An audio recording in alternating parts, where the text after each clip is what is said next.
Hello and welcome back to rollxplay, where we roll dice and play games. I was really laser focused and couldn't click on a button there. I was like, why is my mouse constantly moving?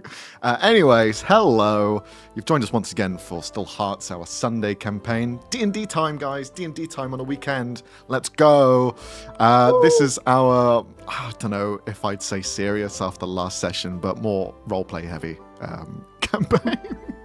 But here we are once again. We are down Leonie today, unfortunately. She could not join us, but we have everyone else here and accounted for, and we're just going to dive straight into it with a little bit of a recap from Alex. So please, if you will.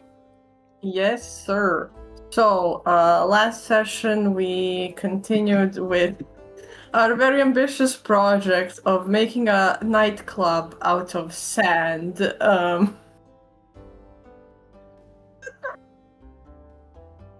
Which somehow, with like the combined forces of literally everyone on the beach, we made very well, actually. And like we had like everything set up. We got like the bartender. We had musicians that Finel recruited, and we kind of like opened the nightclub, I guess, and had a really, really jolly time in it. Sorry. So we called it Blackout, the nightclub, and the bands, the Sandshagers, whose career is like literally just starting. Like, we found something really great, guys. Breakout new bands. And then we kind of, as like it became really, really late, we all retired for the evening. And there was little like campsite made on the beach itself. And during the night, because Van's shadow creatures were keeping the dragon, right? The dragon was keeping guard. Right, yeah. And then kind of alerted them that something was happening, something fishy, pun intended, because a fish person came out of the like water with like a briefcase and tried to, and then Van woke up like Finel, and they confronted the fish dude, and he really, really wanted them to like get his drugs to meet the quota, and was so persistent about it that even when they were like, we won't buy your drugs, the dude just like dropped the briefcase and was like, I lost my brief. Oh my god. Oh god. And went back went back into the water, and then the two of them took the briefcase and kind of like went back to the camp, but the fish guy was back. Like he just like sat down on the beach, and then in the morning, we gave the briefcase and the drugs a Viking funeral. We set them out in the ocean, lit them on fire. It did cause like Snow Bear and Allison to see their souls. As you do. As you do. And we kind of, I guess, questioned the fish dude, like, what the fuck is all this? And push and pull until we found out that the drugs are made, like, harvested from a whale, Curtain Immortal, that lives in the plane of water, and it's connected to Gil. And so we were like, we really didn't want to do anything else, like, have any other conversation with the fish guy, but now it was kind of important, so we decided to saddle him with the other party who we sent to Alexshire, while us, like, we went to Lawston, where Ven's family lives. And yeah, there were just like really, really cute moments. Mark, who is a bug enthusiast, met Friend, the big scarab, and yeah, just a really nice time after whatever that was. Oh my god. Kind of It a sounds pullback crazy. to normality, you know, kind of Literally. grounding us a little bit from the wacky shit that was happening last session. Literally. But thank you very much, Alex, for the recap. Very much appreciated. You guys are currently now in Lawston, and you can see Ven's home in front of you, the bakery. Robbie, if you could just give us a little bit of a reminder of as what the bakery looks like from the exterior. Sure. The bakery is not too large or extravagant, but it has that homey look to it. If it was spring, there would probably be more flowers or plants outside, but currently it's all covered in snow. But the bricks that it's made out of, at least the foundation, is this like nice kind of yellowish warm stone. Its front door is painted in like little flower imagery, but primarily green. It has a little sign out front that says home bakery, I believe it's called. Yeah, I believe that's what we wrote down. yeah. And has a nice little window display with some of the sweets and treats for people to see as they walk past and might get tempted into buying. And as you can see, there are people here lined up. There are a couple of people just looking at the window, looking in to see all the baked goods on display here. It is a sort of busy space.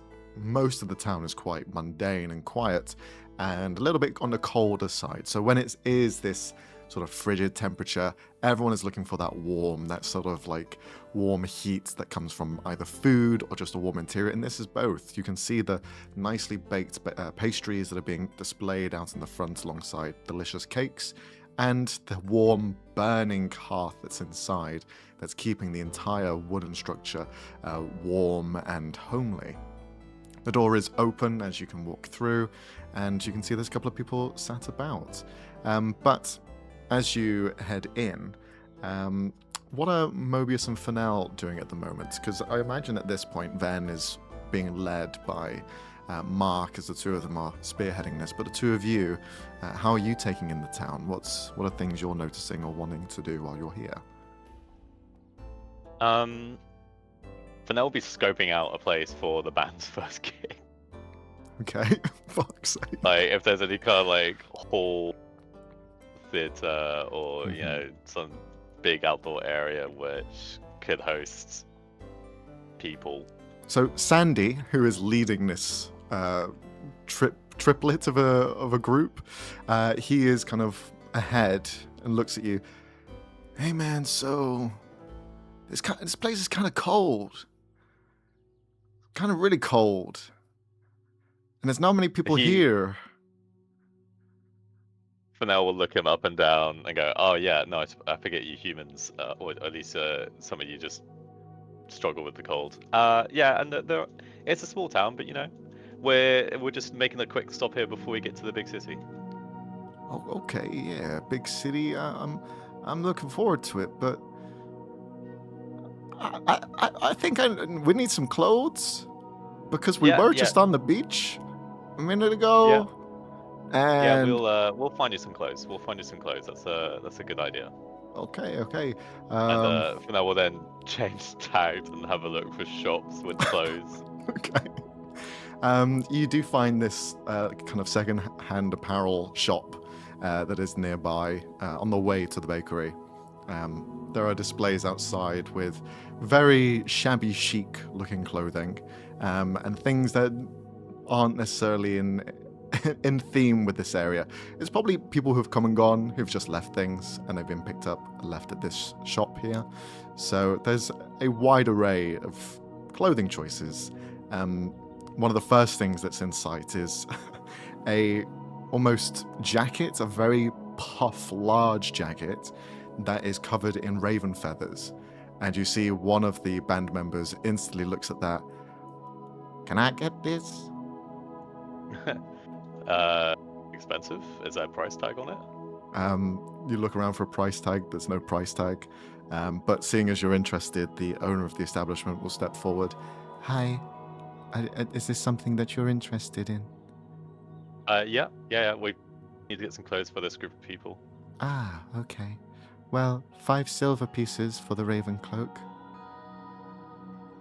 Cool. Yeah, no, that's fine. Yeah, guys, keep picking out anything that you like. Anything that. Remember, you got a gig tonight. The band member looks at you. Wait, you serious? You gonna buy that for me? That's a lot of Yeah, of money, course. man. No, it's fine. I can cover this. We'll work out any differences another time. Oh. Hey, boys, he's gonna pimp us out. Oh, I'm gonna go in and get more. And he goes in and just starts like trying to find more Don't stuff. go crazy. I'm not buying you too much. We gotta carry it. Don't forget. Ah, fuck it, I'll wear it. And just keeps going around. One of the other band members sees this sort of sequin dress, looks it up and down. Could I have this? Is it possible to have something along this style? Yeah, whatever you want, man. Whatever I want. Really? Within reason. I'm not gonna get you something that's like 100 gold.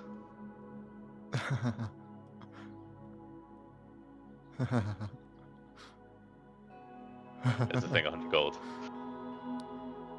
She looks at you. No, this isn't 100 gold. This is 2 silver. Yeah, see, that's fine. That's fine. I'll take this one. Okay. And just hands over, does the transaction. They are just going through everything. Sandy, the head, is kind of looking at all of this and just puts his hands on his shoulders, kind of rubbing them. I'm not sure what I want, man. I'm not sure what sort of style I need. I was thinking like open bare chest sort of thing, but it's fucking cold and I don't think I can handle that. So, have you got any suggestions? Well, I think some kind of coherent look might be a good idea. If you want to get your chest out, maybe you're right. Maybe keep it to the next time. I don't know where exactly you'll be performing here yet. It could be indoors, so you could always get something that could cover up the chest and open it up in case it's warm enough. So maybe something that's like slip on, slip off sort of thing. Maybe I could just rip it off and then I got my bare chest, but we want to keep it modest in case there's families there, so I'll keep parts of it covered up. Maybe a leotard or something underneath. Yeah. Not a bad idea. You could get like something that buttons up as well, so you can take off as many buttons as you feel is appropriate. Ooh. Now that's sexy. Okay. I'll look around and see what I can find. And just begins to go into the shop as well. The 3 of them are all in there, just going around, picking up things. One of them buys this sort of fedora hat. Another one has these like big old boots of shoes that are 3 sizes too big, but they still like them anyway. And just in this thrift shop, begin to gather this strange selection of clothing. Meanwhile, the kind of assistant who's been helping out here walks up to you, Fennell, seeing as you're the money bags of this whole operation. So, what's going on here? Are you some sort of circus? These guys couldn't pull off a circus. No, they're band. They're new band. Oh. Great. They're called the Sandy Shaggers. That's Sandy.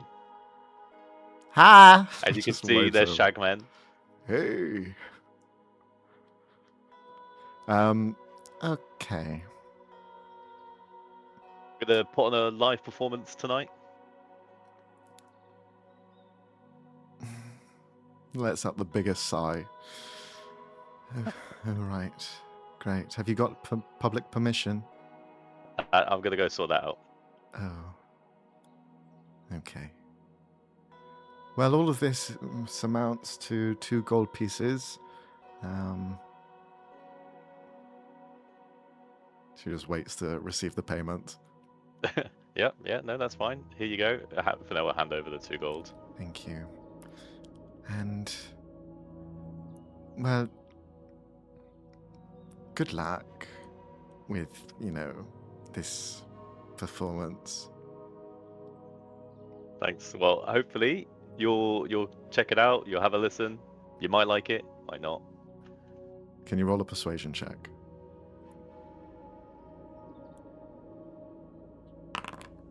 17. 17.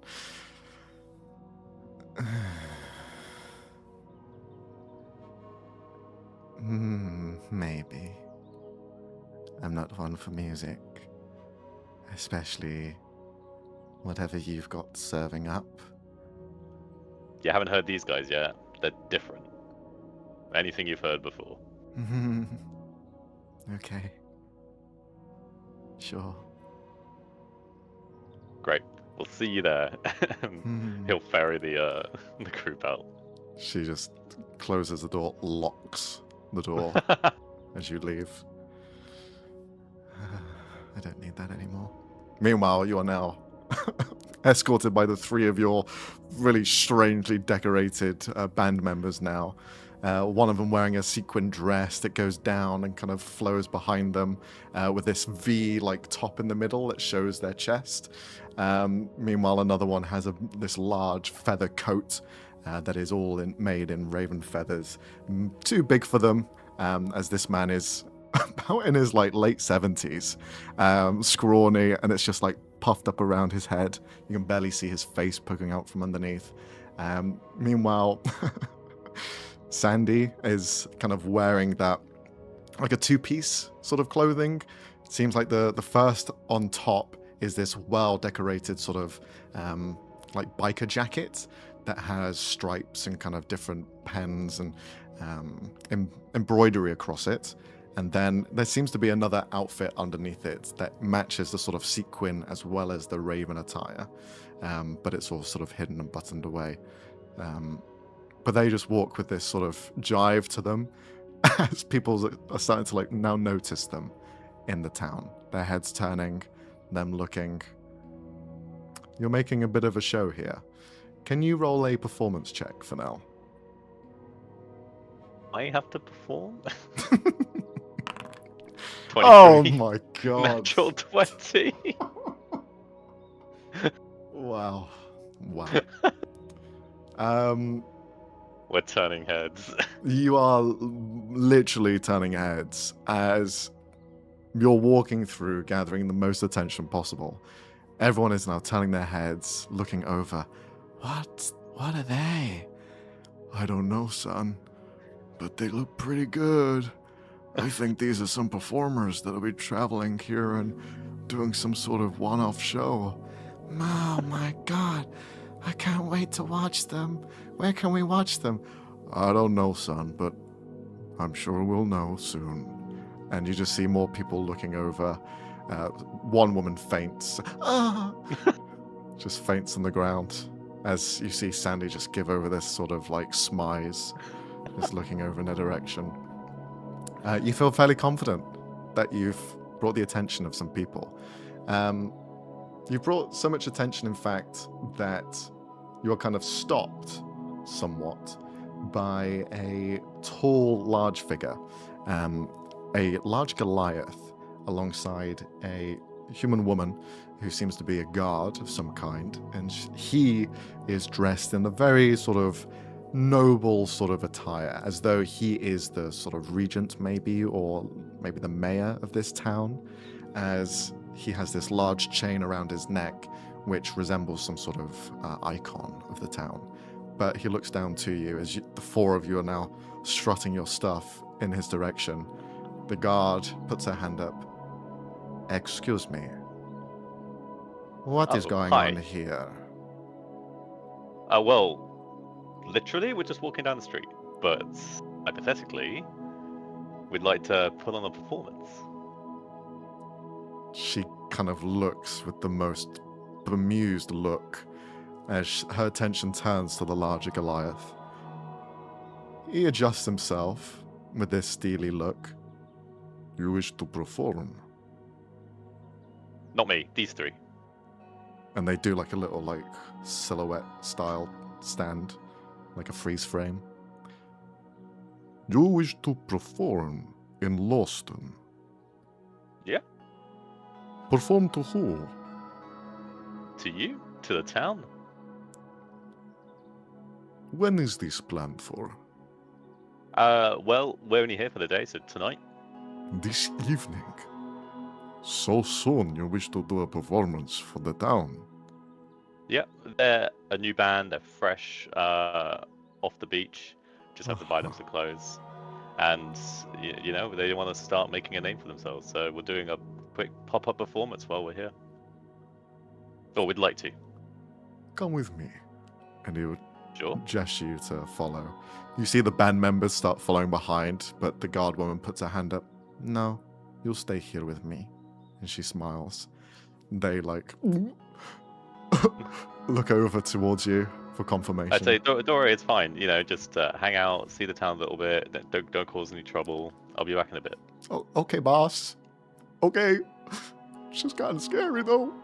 As they're kind of like looking over to you. The Goliath brings you over to the side. The performance would be very good here. Well, Yeah. I cannot let this performance go without a payment, of course. What are your That's very generous. what are your rates? Well, they're new, so we weren't thinking of anything too extortionate. There's 3 of them. I get a little bit of a fee from them as well.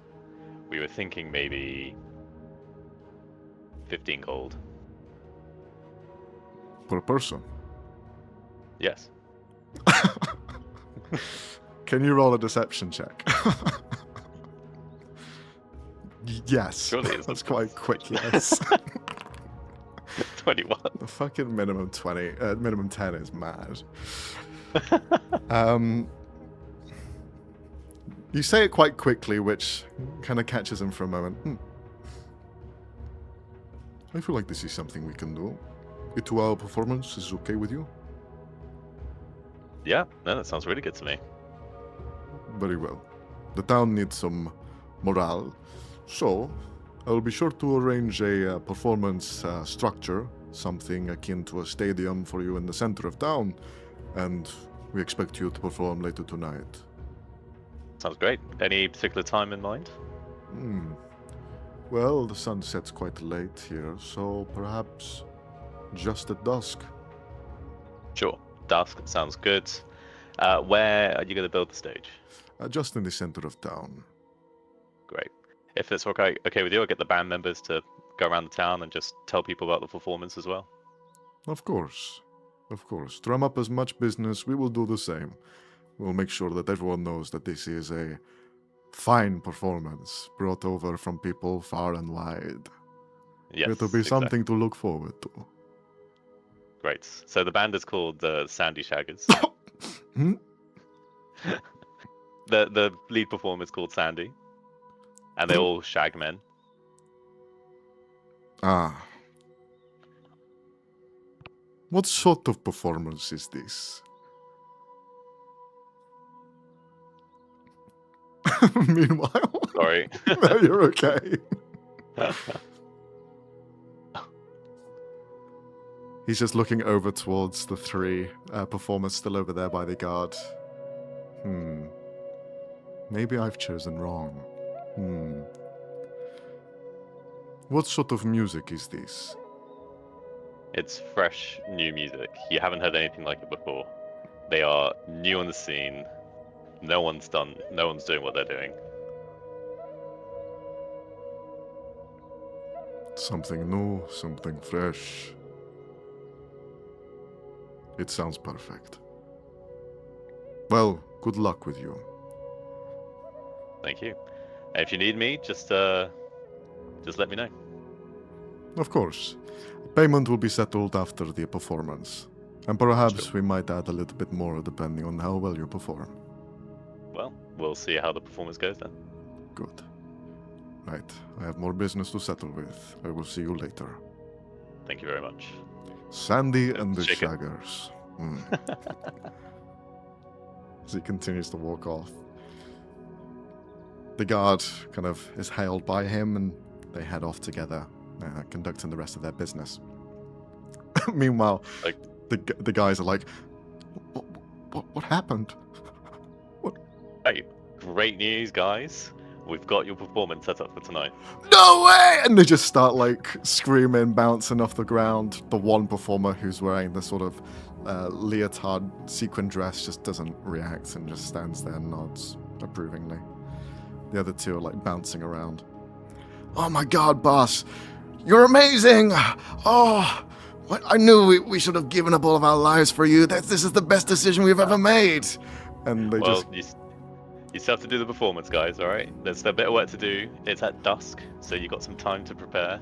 Okay, Feel free to explore the town, tell people about the performance. Oh, of course! It'll be in the town center. They're building a stage. Oh, fuck, okay.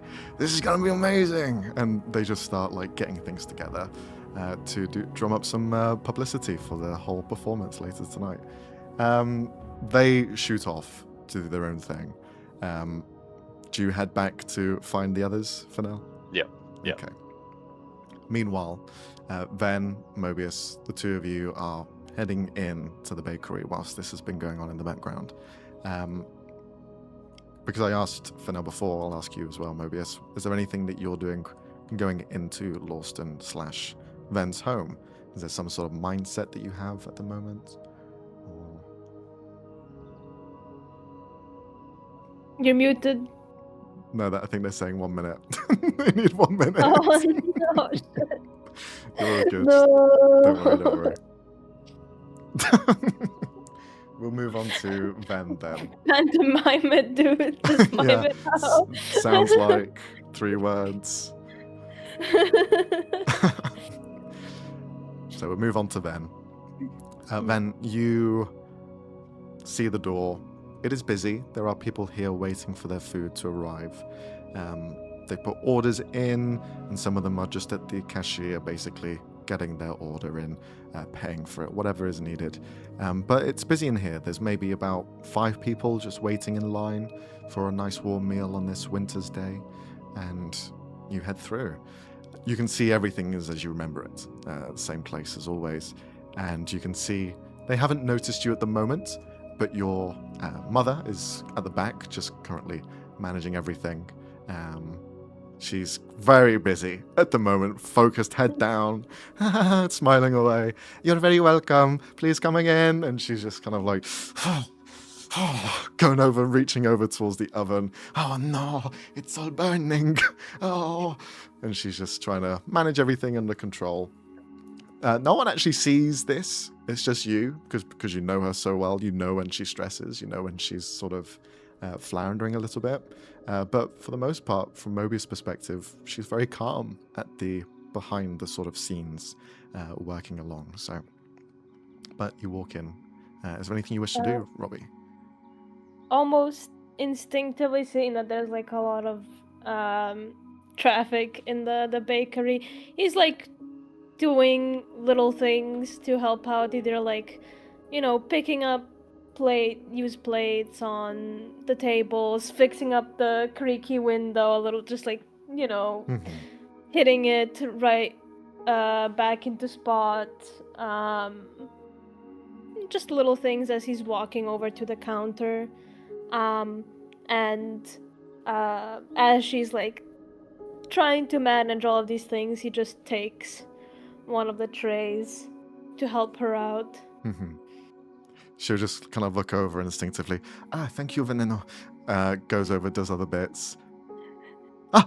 Men! And she just like instantly something clicks as she just realizes that you are here after quite a while of being away. And she'll just kind of look around. Thank you. And she'll just kind of continue dealing with everything. I'll give you a kiss later. And she just still trying to manage everything and all of the clients that are here. He'll help out, mostly with like delivering the food, say hello if he recognizes any of the regulars. Yeah. Bit sheepishly, but still. And we'll be looking out for if his dad is around. Doesn't seem to be here at the moment. He's probably out working or helping with some sort of new building in the area.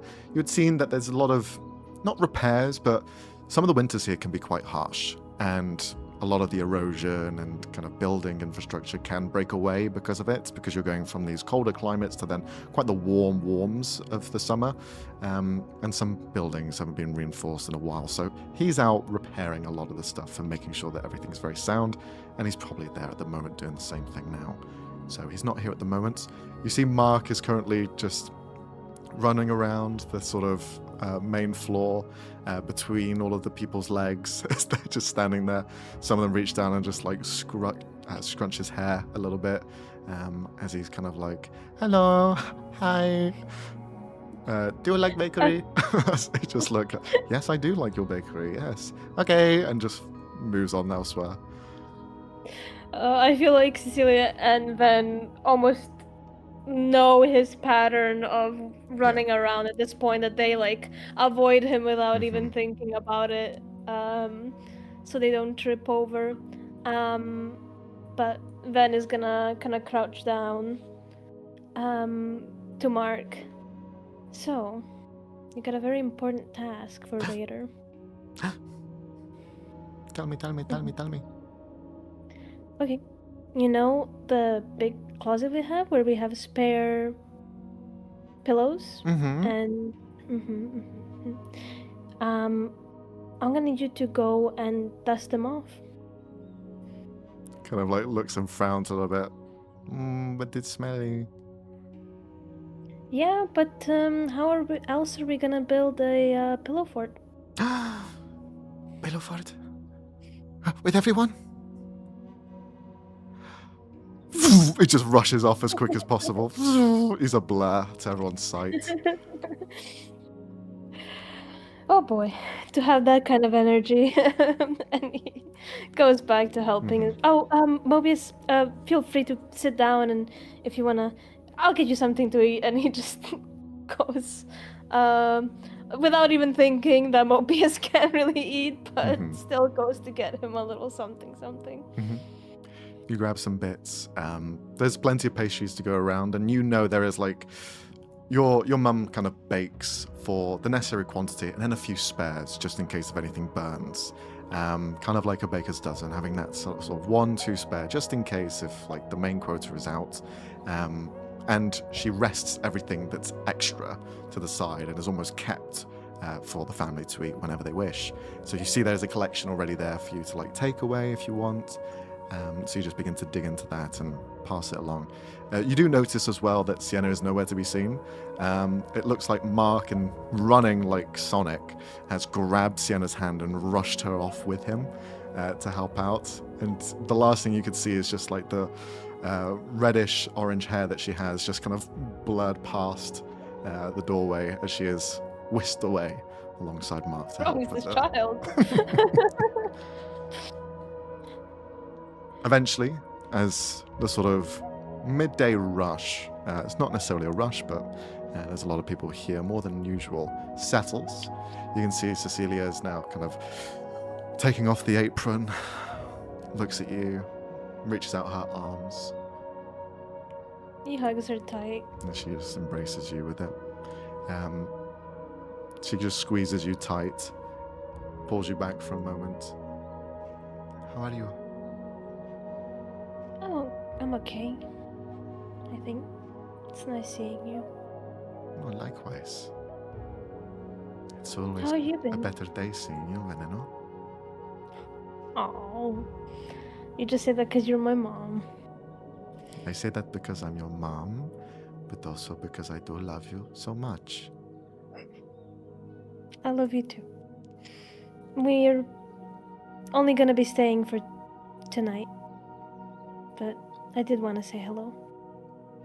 I'm glad you came. Even if it is a short little stop, it's nice to see you again. And, well, your friends as well. And she kind of Oh, looks we have over a- towards Mobius. New friend, Mobius. They're Warforged.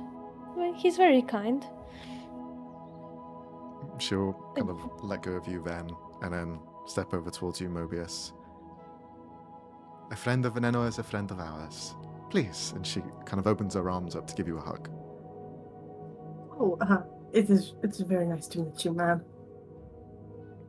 She'll give you an embrace, and just kind of like squeeze in for a moment. You're much warmer than I thought, being metallic and porcelain. Yeah. Yeah. Is everything alright, Mobius? Oh, yes, I'm just, you're very nice, ma'am. I wasn't expecting so much familiarity from the start. Oh, well. Veneno is a very good judge of character, and friends they have is, well, a good sign. A very good sign. You're right. You have raised an amazing person. I don't have the entire credit for that one. Oh.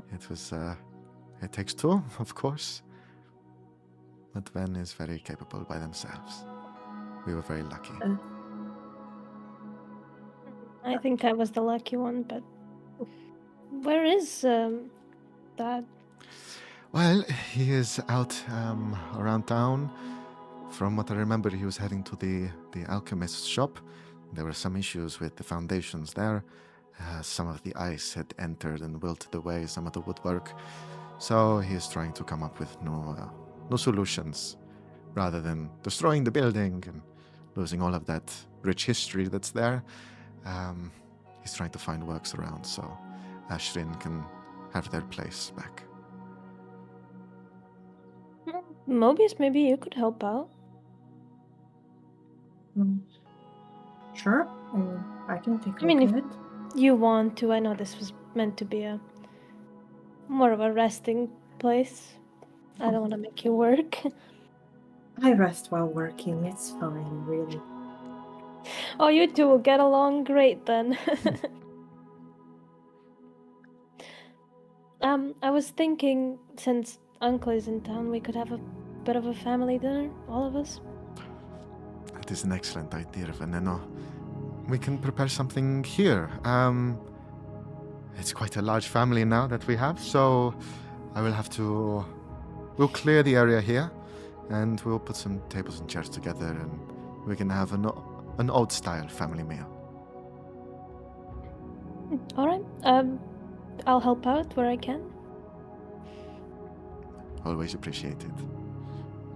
And you see, now as the sort of morning rush has subsided, there's a bit more time and leisure to go around, so the plans for later tonight are starting to get into motion. The plans for what meals to cook and everything else are kind of discussed and planned, and everything is lined up for tonight. Is there anything else that you wish to do during this day? For now, eventually you arrive at the bakery to find everyone else there as well. I feel like while helping out with the preparations for the meal and the dinner and everything, Ven would be more clingy with his mom, like hugging her more often, holding on a bit more tight.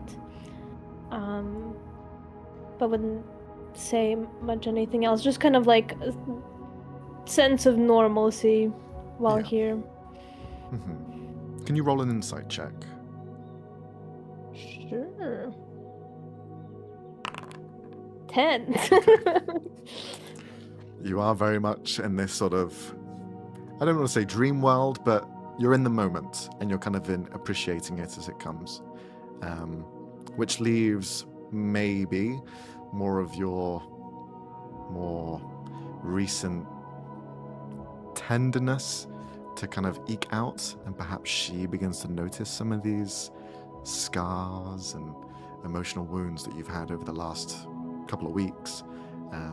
But she doesn't address it, and you don't notice that she has. But between us, yeah, she's your mum after all. She'll be able to pick up on these subtleties quite easily. But you help out. Anything else? Any other plans? Considering, is Fennel walking in alone without the band? Yeah, the band are out. They're doing all of the publicity now. Fennel, where are the 3 others? You're muted, Frey.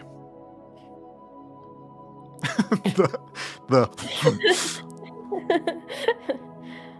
Might be your microphone that's muted. Wait, Oh how about now? no. Ah, there we go. Oh, Yeah, there you are. sometimes it bugs out a little bit. Yeah, they're just out and about. Out and about. Yeah, they're getting new attention for the band for the gig tonight. Oh, they're gonna be playing here.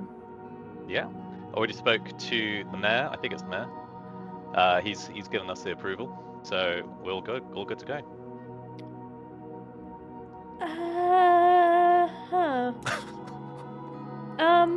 DM, would I know if people here would be interested in that sort of music at all? To be honest, Lawston is kind of not backwater, but it's like edges of society sort of like space. It's its own little town in the middle of nowhere. There's no other sort of civilization around it. So they're probably not privy to this sort of entertainment. There are performers that come in and out of Lawston, people that are passing by. So it's not unusual, but it's certainly not the norm. And perhaps this type of music is, or this style of performance, is never seen here at all. Well, it's certainly gonna be a fresh thing.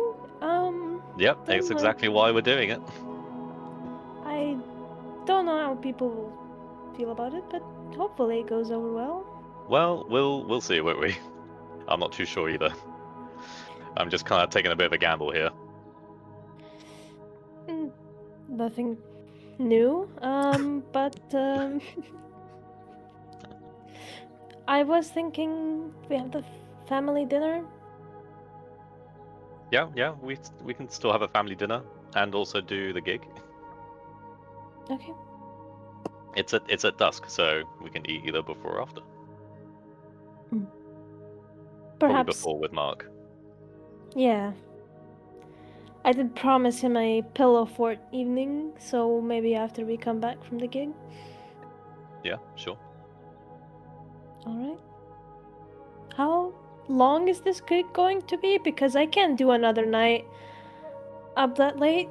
I don't know. Gigs don't tend to be the same as like a club, if that makes sense. So I would imagine a couple of hours. Okay, that works. I think. I love the band manager has no fucking clue. It's just... I don't even know how much music they have. I love the fact that also probably half of us are hangover from past nights still. The pastries will help. Okay. Yeah, they will. Alright, well, grab a plate or something. We're gonna be setting up soon, but there is some spare pastries left if you're hungry. Yeah, I could do with a little bite to eat. There's a knock at the bakery.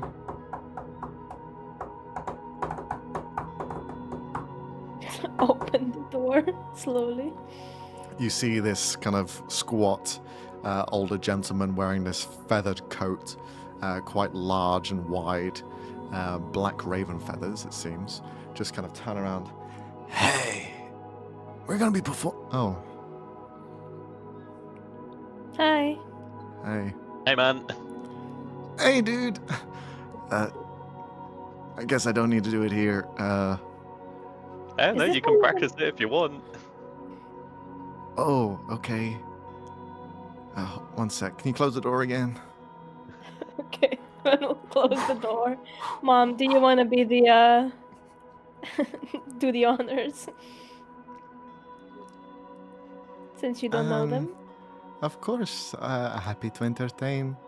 And she just smiles. Does she look like she wants to talk to them or no? She doesn't seem to. Okay, when we'll open the door, he's not gonna put her through that. Okay. His back is still to you as he's like kicking the ground. Yes? Oh. Hey, we're gonna be performing tonight, in the town square. So perhaps we'll see you there. We're a band playing music, and not just the normal stuff. You know, we're gonna be doing some new things. What kind of things? Well, we don't actually know yet. It's gonna be this new version of improv music. It's great. It's honestly one of the greatest things ever. So you're not gonna want to miss out. It feels really weird doing this to you because you kind of like I kind of know you from yesterday, and it's. Well, pretend I'm somebody else. I Aren't don't you doing think I improv can do music? that.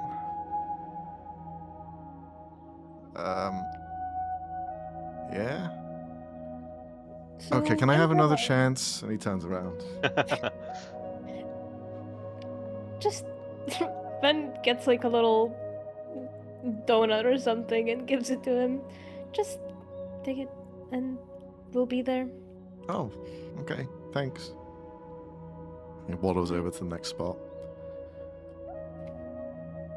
You need to work on their marketing skills, I think. Well, to be fair, it's their first one, right? So that's why I said I got them to go out in the town and just talk to everyone. Yeah. But still, something to Oh no. open doors slowly, yeah. You see the taller one wearing the sort of sequin dress. Hello. We're going to be. Oh, it's you again. Oh no. Yep, that's me. Hi. Hi. Well, we're going to be performing tonight. Hopefully, we see you Have fun. there. We'll be there. Excellent. See you then. And just walks off. Ben's gonna keep the door open. Just for a little bit. The cold air comes Lean in. on the door frame. Just for a little bit, just for a little seeing, like, peeking out to see if the third one's around the corner. Roll a perception check. Fuck's sake. 22. 22. No, it doesn't seem to be coming. Okay. Close this door. Okay. Okay. Cecilia will look over. What is all of this about? There's a performance tonight. Is this one of yours, Chanel? Oh yeah, have they not managed to find you yet? Yeah, we're doing a performance tonight in the town center. Will you be performing as well? I did Oh not no. realize you I said. just help manage the group. Okay. Is this a Thank you new very much. business venture? I guess so. Is this a normal thing for you? Nope. Ah, Just met these guys. They wanted to perform, and they had no idea how to do it. I seem to have a little bit more of an idea than they did. it is very charitable of you, for now. Oh, I'm gonna take some of the profits. Oh. Well, I hope it's very successful. Do you Why not? need do you need help with advertising it? Perhaps I can help with the locals. Yeah, that'd be really kind. That'd be really kind. Thank you. They still need some practice to do it well themselves. Okay.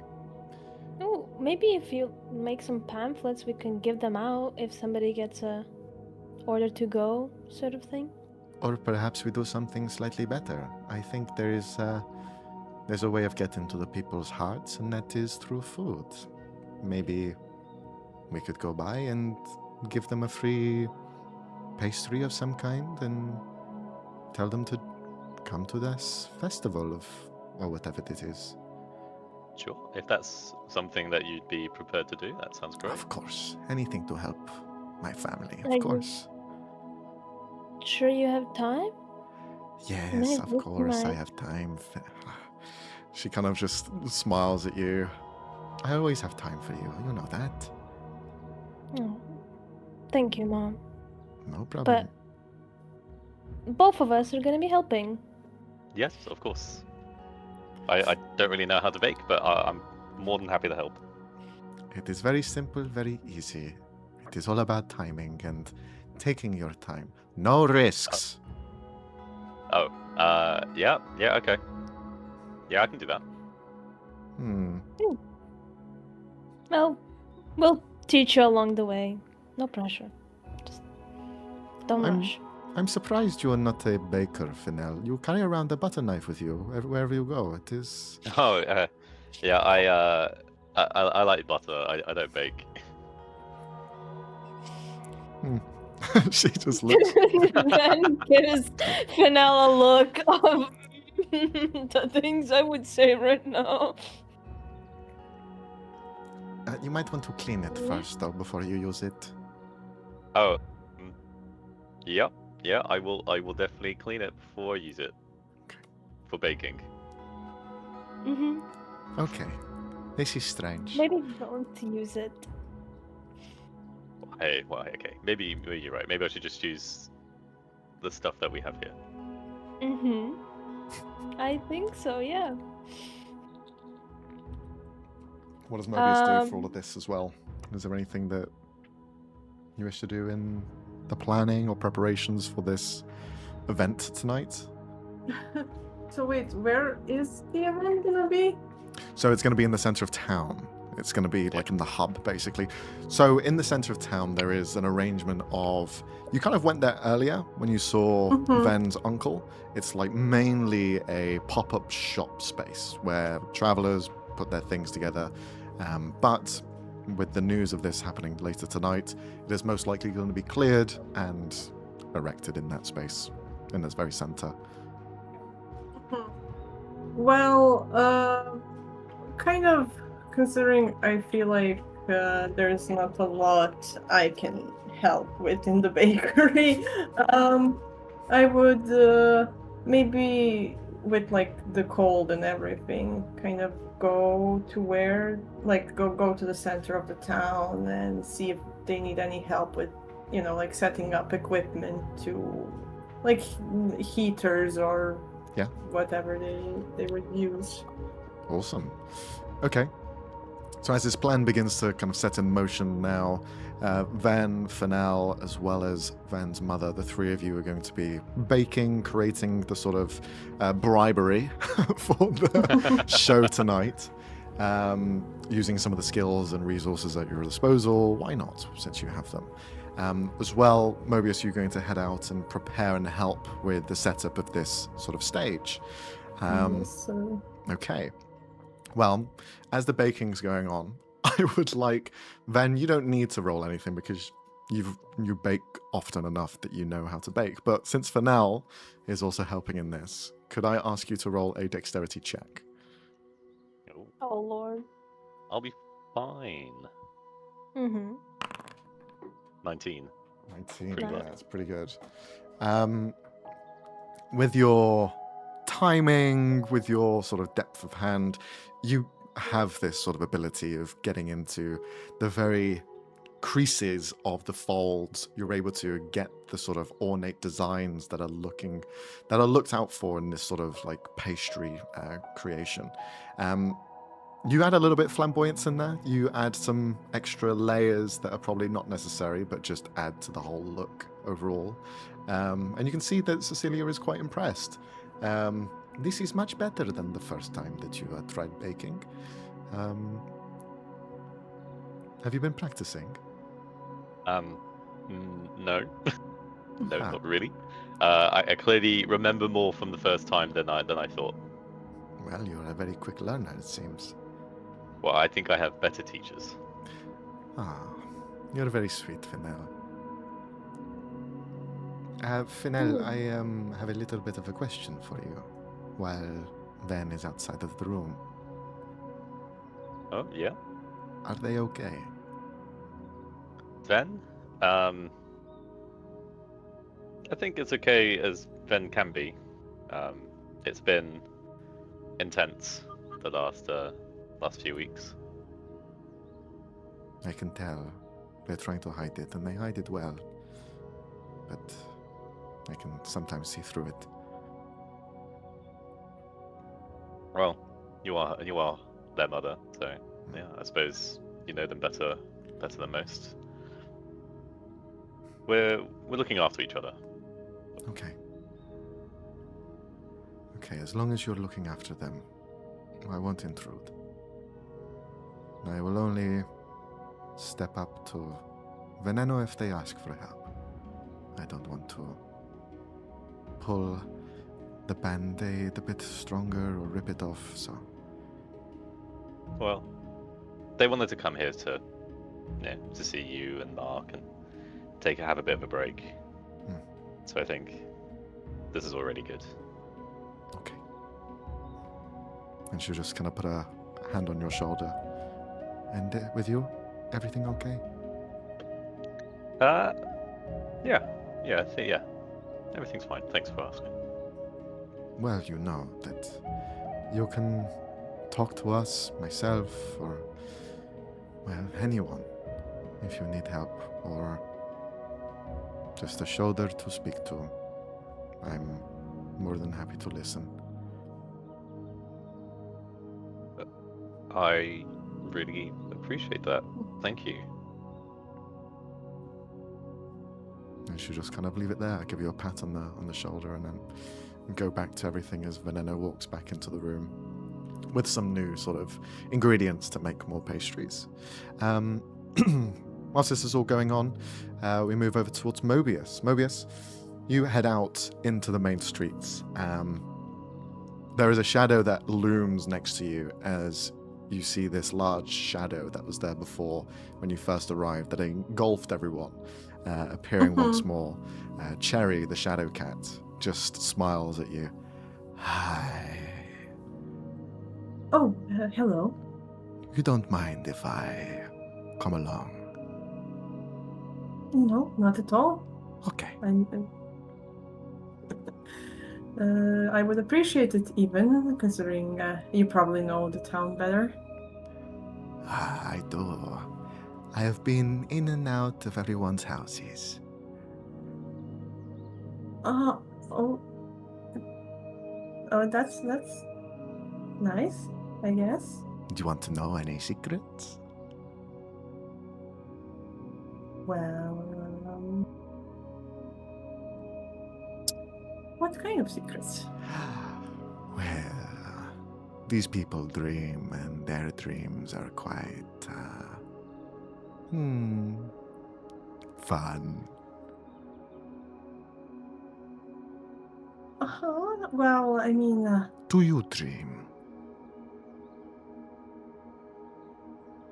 sometimes. Sometimes. Wow. I like dreams. I sometimes go in them myself.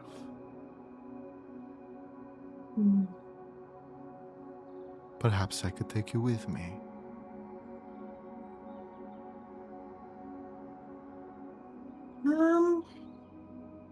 Well, the last time I was with someone in a dream, it was rather, I think trippy is the only word to describe it. Were you constantly falling over? Why would you be tripping? No, just, it kind of felt like, you know, there was flying and strings and, lots of really, stuff I'm not used to. Their eyes widen listening to this. Fascinating. Well, these people dream a lot. Mainly nightmares. But that is not a shock, since they've all been through something extraordinary. Oh, like the whole town? Yes. do you not know of what happened here?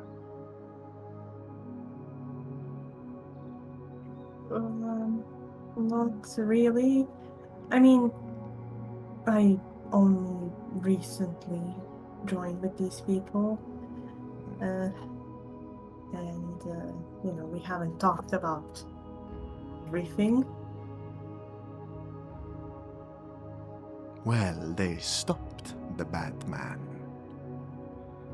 The evil mage. He terrorized this entire town. And they still remember a lot of it.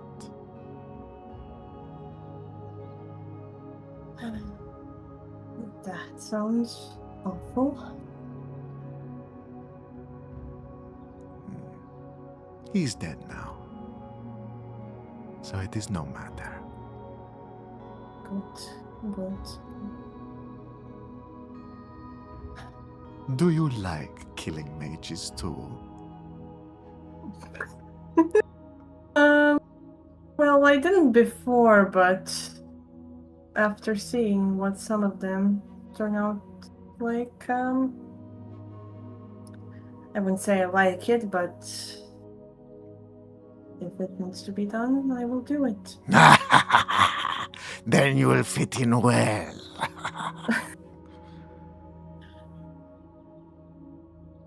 But do not worry. There are some good.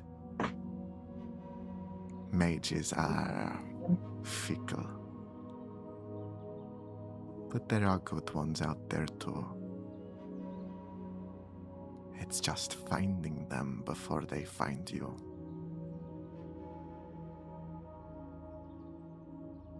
Fair enough. You seem to know a lot of things. I've seen a lot. Too much for a cat. That is why I am the way I am.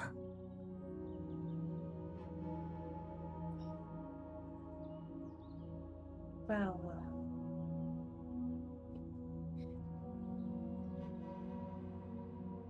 I mean, I'm sorry you had to see that much. Thank you. No one has ever said that. Knowledge is a great thing. It's a powerful resource, but it is also very draining.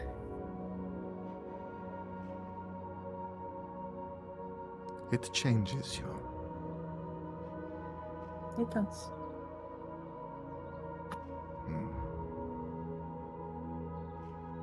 I like you. I don't know why, but I like you. I like you too, Cherry. I'm going to be your cape now. Oh, okay. And just molds over your shoulders and becomes this sort of flapping shadow of a cape that just drapes behind you.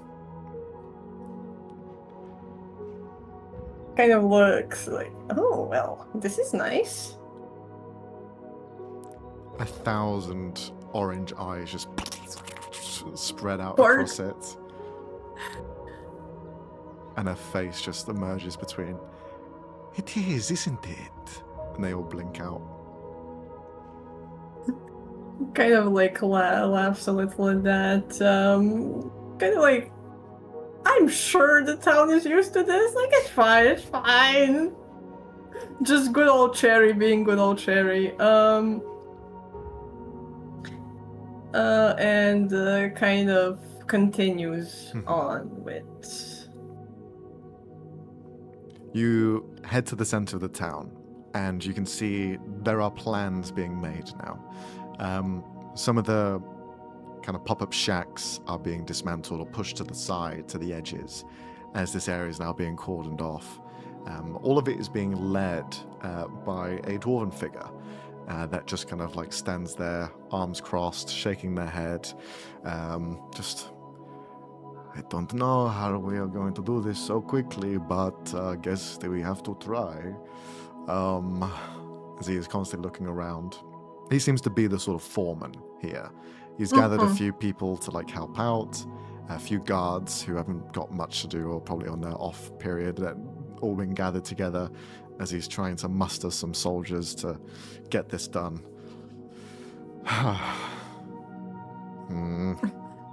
Rubs his brow. I'm gonna approach him. Mhm. Hello, sir. My name is Mobius. I heard about the performance happening tonight, and I thought I might be able to help you when it comes to building stuff, like the stage or the heaters or whatever you really need. Kind of just turns his head to the rest of the people here. Are they with you? They all shake their heads. Ah. Of course, more than happy to receive help. What is your name? It's Mobius. Mobius reaches out a hand to shake yours. Are you okay with Cherry being on you? They have a tendency to mess around with people that do not understand who they are.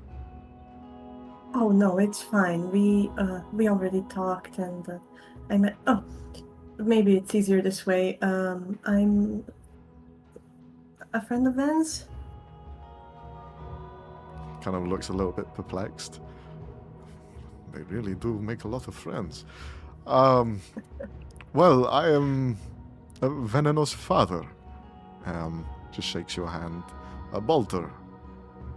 Oh, it's very nice to meet you, sir. Oh, please. And he kind of like pulls you in and gives you like a big hug as well. Just taps in. Well, if you're here to help, then of course. Is this performance to do with you and your friends, or? Yes, I guess you could say that. Yeah. Is it Fennel? Yes. No, I'm not surprised. All right. He just, yeah. Okay, I think I understand a bit more of the picture now. The mayor was giving me some tasks, and I didn't really know a lot of what was happening, so this is much better to have all of this understanding. If what are your expertise? Do you build at all? Or are you... Sorry, I don't really know much about your people. Oh, yes. I mean, I do. It's kind of architecture mainly, but I am a skilled carpenter as well. So. You see his eyes light up. Architecture. Well, I'm a bit of an architect myself. Oh, really? Yes, I am. I did a lot of studying back home, but I use my skills and craft here now to maintain all of the buildings here. There aren't many of us, so we try and keep it strong as possible. Very noble of you. Well, it is a nice life. Being here, surrounded by friends and family, it brings more to the spirit than building another 50 buildings in a city that is already overcrowded. There is purpose. There is almost a love that binds us all. But seeing as you are a fellow architect, can you please come with me and help me design this display? Of course. Have you built anything recently? Yes, actually. I helped rebuild some houses in Siftos, as well as made a nightclub out of sand yesterday. Looks a bit very perplexed. A nightclub out of sand. Wow. What a feat of engineering. You'll have to tell me how you did that. It was a group effort. I honestly, the order of events is a little bit blurry to me, but it stands, so. And that is all that matters. So, let us put our two brilliant minds together and come up with something that we can make here, something memorable. We have resources around us, we have trees, lumber, we have stone, we have everything. So, let us design this monstrosity. Yes, sir. You mentioned heaters as well. That is a very ingenious design. We need to implement that. This place can get Yes. really, really cold. Yes, especially considering it's outside, we can make an alcove to protect from the wind, but just even like a little bit of something, if we can get a full heater built in time, just a contained campfire of sorts might help. Perhaps since heat rises, we can create something laced into the ground, some like a furnace of some kind, or a bonfire, lead tunnels of heat and distribute them throughout the performance. Yes, that's quite clever, actually. Okay, and he starts like drawing some stuff up. He brings out different schematics, old ones that he's used, and he just flips them upside down. Okay, and just hands you like a pencil. And the two of you start designing something to the best of your ability. Whilst this is all going on, Ben, you see Sienna return back down with Mark. Sienna looks over. Well, we've done the bellow fort. Everything's ready there. Is there anything else that needs to be done? Well, we'll need a lot of hands to distribute all of these pastries and sweets to everyone at the show. Okay. I can help with that. Also, and he's gonna like scoot over so Mark doesn't hear. Mark has a drink that he really likes. It's just hot cocoa with a bit of honey. I want to make some for him, but surprise him after the gig. Of course. If you want to help out. Of course. That sounds like a great drink as well. It's pretty good. Do I need to go and get some ingredients for it then? Scoots over to his mom. Do we still have hot cocoa and honey left over? Or She kind of like eyes you. I've been trying not to let him drink that so often, but it's a special occasion. we have the honey, but we don't have the cocoa. That we've run out. Scoots over back to Sienna. Cocoa? Cocoa? And she just nods. I'll go and get it. And she'll head out. Thank you. You're a lifesaver, thank you. I like saving lives. Thank you. And she leaves. Mark looks over. Where is she going? Saving lives. Oh, she's so cool. Yeah, she's pretty dope. But do you want to come to the show as well, Mark? It's gonna be pretty loud, though. I don't know if... Oh, okay. You sure? I can earmuffs. All right. Yeah, that's a good compromise. Uncle You're so has been smart. teaching me that a lot. Oh, have you been spending a lot of time together then? Sometimes not, sometimes yes. Depends. Sometimes he is busy with his girlfriend. Ah, have you met the girlfriend then? No, she is imaginary. Oh, you think so? Well, we've not seen her, so... Well, I guess we'll find out during the dinner. He did say he was gonna bring her over. How do you think she's gonna look like? I don't know. Just points towards Fennel. Okay, Mark, not everyone from the sea is gonna look the same, buddy.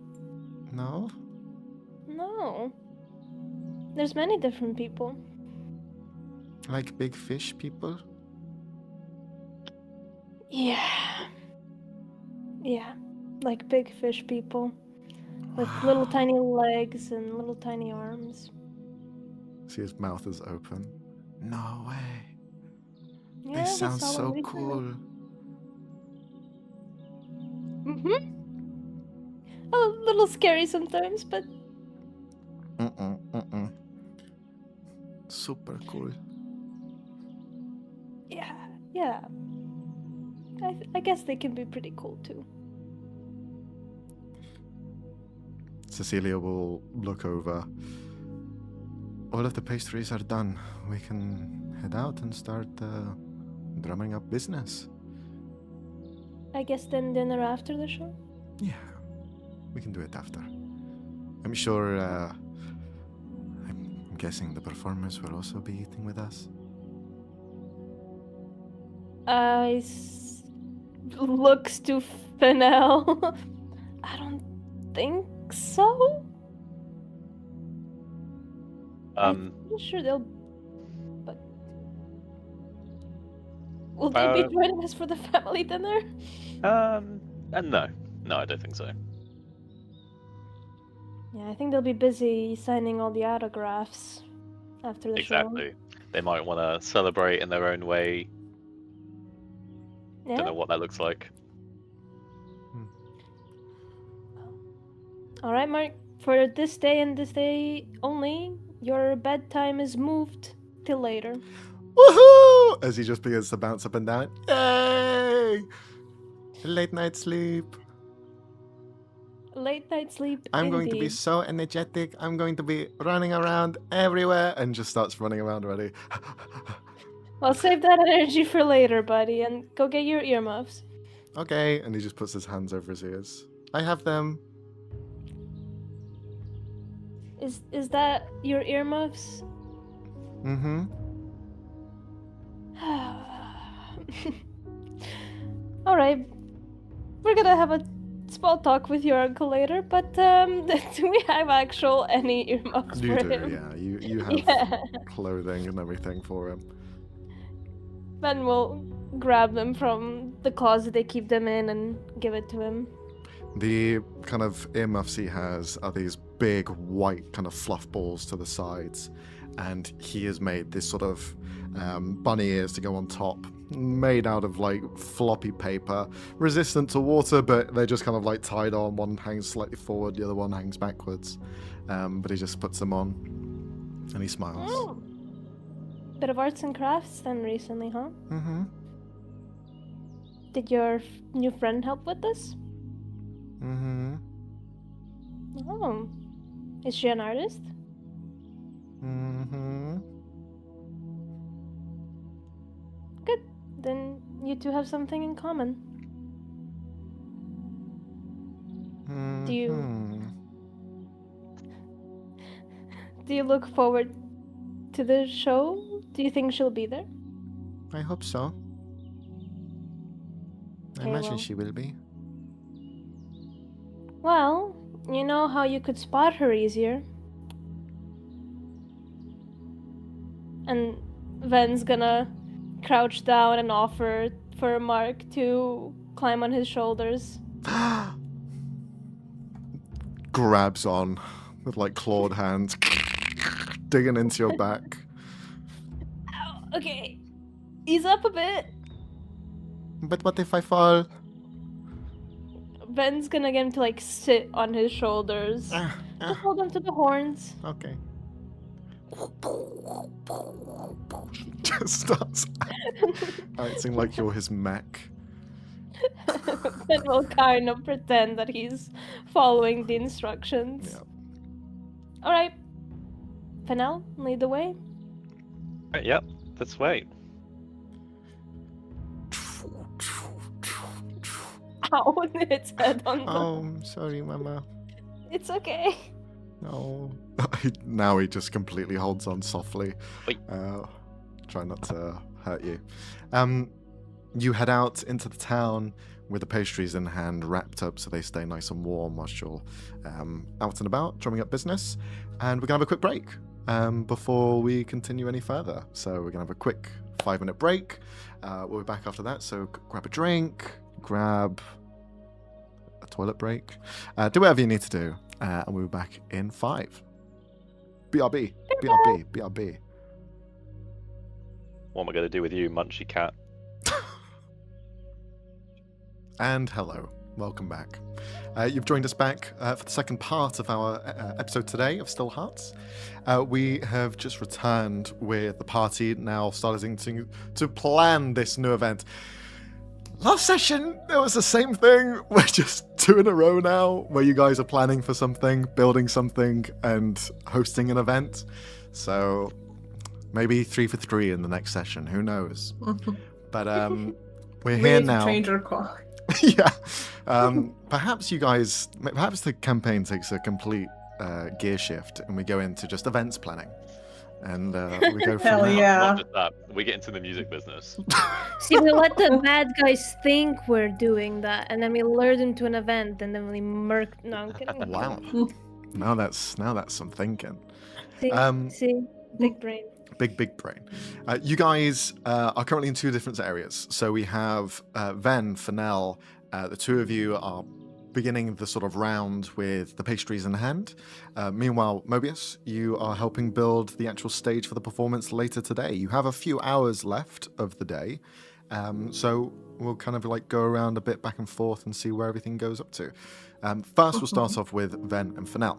The 2 of you, where are you heading to? What's your game plan in regards to using these pastries and to bring people in, to bring punters to watch the show tonight? Hunters. Oh, go on. I think we're just gonna go around maybe some busy part of town. Mm-hmm. Yeah, because if it's currently like a market around where the stage is being built, maybe we could give away some pastries there. Sure. Okay.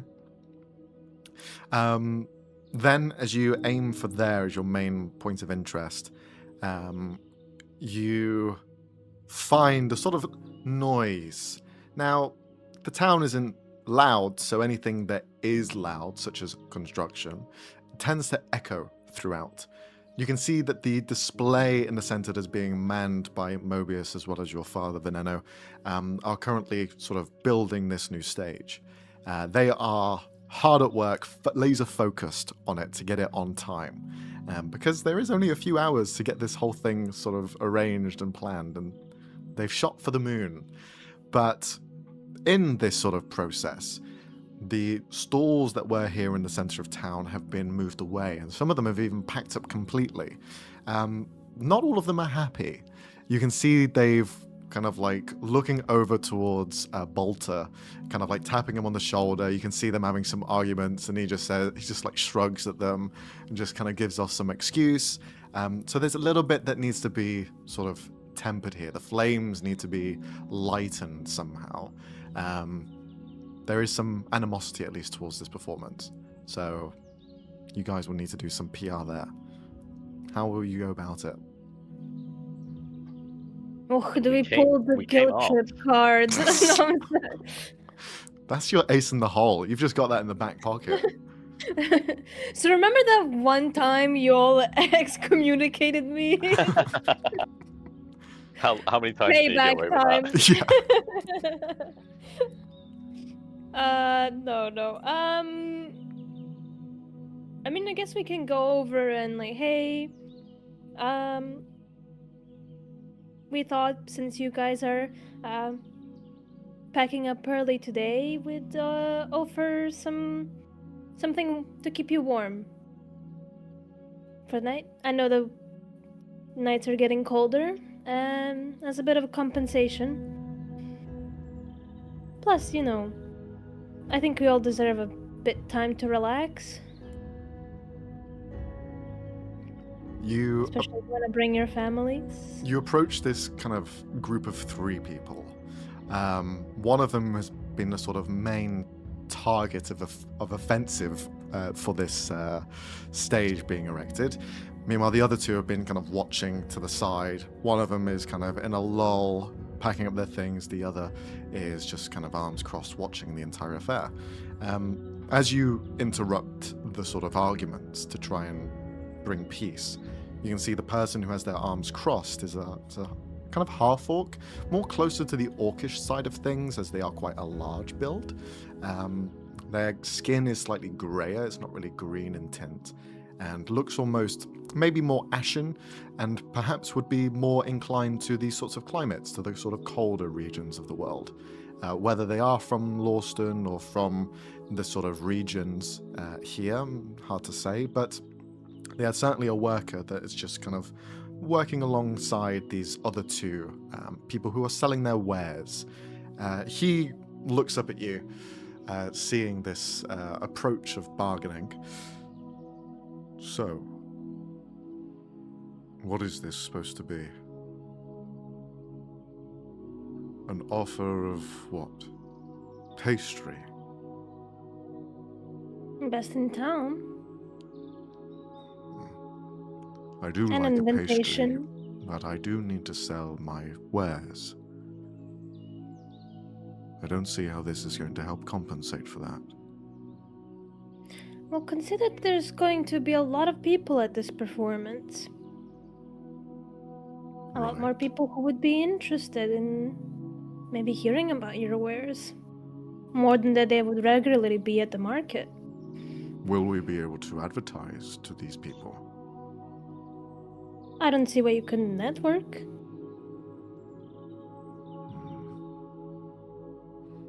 What Network. do you sell? I sell trinkets. Handcrafted ornament. Well, why not have a chat with the band to make some sort of deal? You could make trinkets based around the band to sell out to throughout the show or after, if the people like it. Roll a persuasion check. Okay. 22. As he kind of gives this humph, the tusks become slightly more pronounced as he pushes his lower jaw forward. The tusks kind of go up to the top lip. They don't go overly massive and overly wide, but they are pronounced enough that they do stand out. I'm guessing that you're going to want some sort of payment from this then. A cut for all the profits that are made. Whatever deal you make with the band is up to you. I don't expect anything.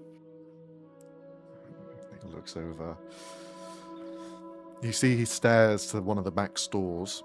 This one seems to be manned by another person. He looks back to his own that has been packed up, and you can see the little trinkets, little sort of, they are essentially kind of like wire-framed little statues, but instead of using wire, it's almost like a hardened version of some sort of papyrus, like a basically bladed grass that's been weaved and stripped back to have thinner strips. And they make all sorts of things. They make little dolls, little sort of ornaments, little creatures, monsters, whatever it could be. And you can see a little girl is sat there as well, twiddling her legs back and forth on a stool, and she is also weaving these together. She is also kind of a half-orc, small young girl, perhaps 6 or 7 years old. Why did I say that, the 2 words? But yeah, he looks back to her. Oh. Looks to Mark. Mm-hmm. Is that your friend? He nods. Ah. Oh, I believe our kids have met. I'm Mark's parent. Puts his hand out for a handshake, kind of balancing the tray of food on the other. I did not see the young boy there. And he reaches out a hand to you to shake yours. I am Izai, Shana's father. Nice to meet you, Ven. He leans down towards Mark You see Mark has no sort of fear in his eyes. He just like smiles up to him, even though this orcish figure is very wide, very tall, quite loathing in sort of how they present themselves. But he just looks up with a smile. Hello, Mark. Would you like to see Shana? Go on then. And just, if that's all right with you, looks up at you then. Of course, as long as they stay nearby. I won't leave, I swear. Good All boy. right. And he just kind of like ruffles his hair and pats him on the back as Mark would just run over. Shanna! And you just see him kind of reach over. She throws her stuff to the side and just like grabs him. She is taller than him and she just like picks him up and just like spins him around as he's just like limp in her hands. He's a good boy. Well, where is this band manager then? Moves to the side. I am Fennel. Ah, double team. He reaches out, shakes your hand, gives you a stronger grip. Izai, nice to meet you. Nice to meet you. He'll try and return the grip. Can you roll an athletics check? Try and not let him overwhelm him. Oh. Gets his hands crushed. You just hear like the bones break. Ah! No, not too hard. He's a firm handshake and he does a bit of a squeeze back. You try and almost return the favor, but he's like rhino skin. Like he's that sort of like tough on his hands. His hands are calloused up to all fuck. And you just kind of reach in like, uh-oh. And he just like squeezes harder and pulls you in closer. So, are you making money out of this then? Well, yes. I help manage the bands. We would like to get paid for it, but they're new. So, we're not asking for anything crazy. All right. Your acquaintance had said that I can advertise my things there. Perhaps the rest of us who have been, to put it lightly, fucked over by this. Well, I'm more than happy for you to take some sort of advantage from this as well. Good. Good man. And profits, I'm assuming you want a split. No. Oh. We are here on good. We're trying to come here on good terms. I don't need to get a cut out of what everyone's making. We've already discussed with the mayor the payment for the band. I get a cut from that. I'm happy with that. Well, quite a surprise turn of events. Usually, people in your position will squeeze as much as they want. That's true. But I'm not like most people. Or this is your first time, isn't it? First time managing a band? Yeah, it's my first time managing a band.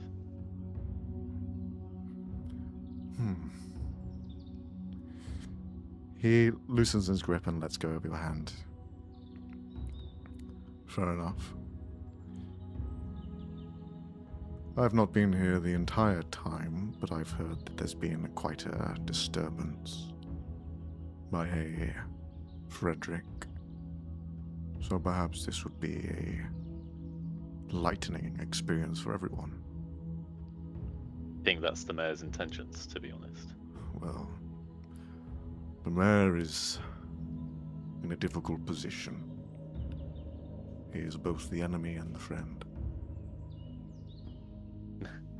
Aren't all politicians? I hate politics. You and me both. Well, how about after all of this, I buy you a drink then? That sounds lovely. I do have a family dinner to get to, so perhaps during the show or towards the end of it, I'd love to have a chat before or after. Right. Well, family is very important. But I'll try not to disturb. Appreciate it. I'll make sure this message is shared with the rest of the people here that you have, well, the mayor has perhaps angered. But it is good that we had this conversation. I'm more than happy to go to the mayor on your behalf as well. Just explain to him that I'm happy for you guys to advertise and sell your wares on the sides and things like that.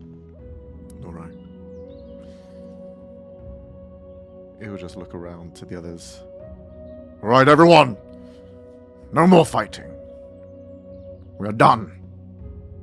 We have an agreement that's settled. And the people who are having like a bit of an argument and a bit of a protest just all stop. And he just nods at them and they nod back. And they all go back to their stuff. For Ven, you can see that this is kind of like lighten the mood slightly. You begin to hand out pastries to some people as well, just to lighten the load. You see one person in particular kind of reaches out towards a pastry on your tray. You see their hand begins to shake. Look over.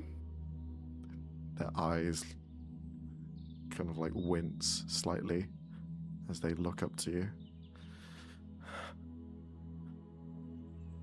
Are you feeling all right? Yes. Are you sure you don't sound well?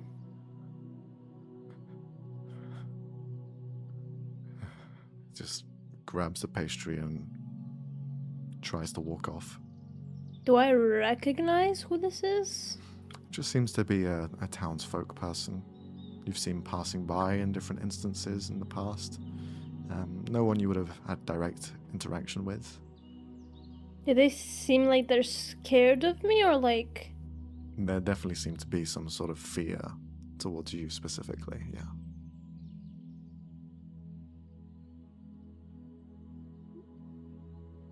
Well, if... He looks... Are they like running away, like they're that No. scared? They kind of have the pastry, they've got it close to their chest and just head down, trying to walk away without making much of a movement.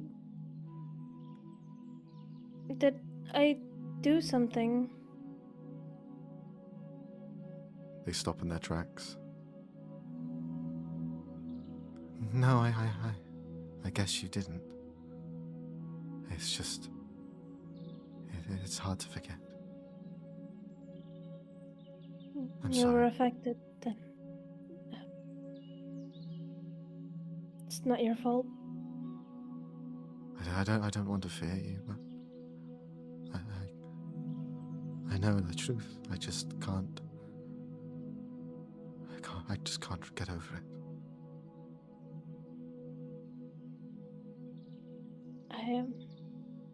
I understand. But I do hope you come to the show at least. Can you roll a persuasion check? 21. Okay.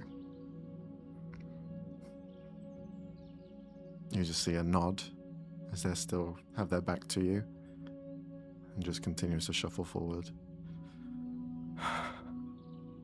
I'm sorry for what he did.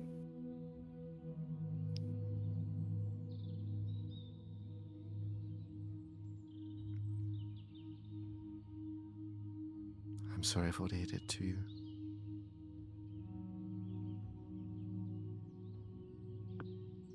Yeah, it's in the past now, so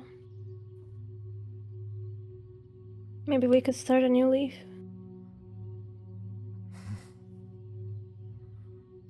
Maybe one pastry at a time.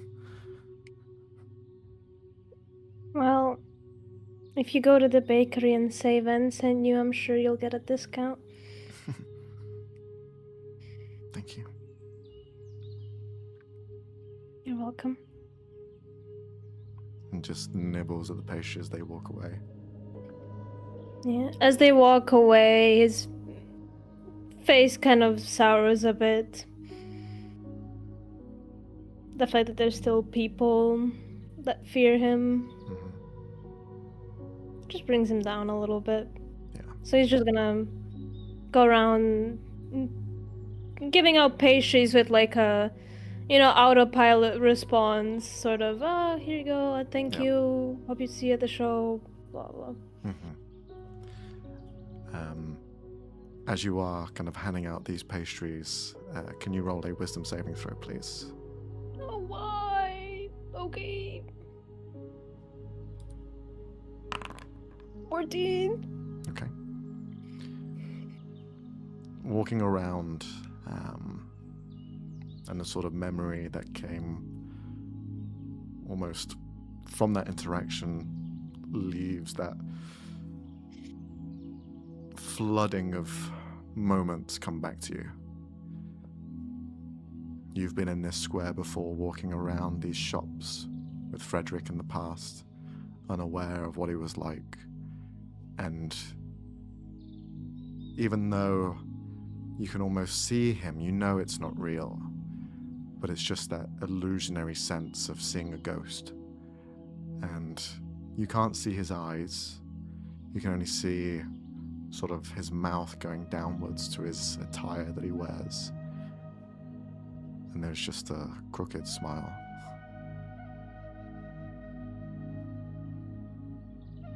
In front of me, or like as if he's walking next to me? Just to the side. Ben's gonna stop dead in his tracks. And he's gonna wait, slightly frozen, and is gonna try to slowly turn his head to look next to him. The more your head pivots to that direction, the more the corner of your eye, your periphery, sees that smile elongate further and further. This twisted joy of sadistic nature just creeping wider and more brazen. As your head turns and turns, it is a full Cheshire Cat grin. But then he's not there, it's someone else just stood there. Just a passerby. And you lock eyes with them for a moment. Immediately looks away. His heart probably starts palpitating a bit as he's looking around, trying to find something to ground him in the time he is now. But he's gonna put down the tray wherever and just sit down, maybe grab a handful of snow and just put it on the back of his neck. You sit on a rogue bench and just have a moment to yourself as you catch your breath. As you're having this heavy breathing, trying to catch your own. At a point, you can almost hear Frederick's breath at the same motion, like your voice is doubled over.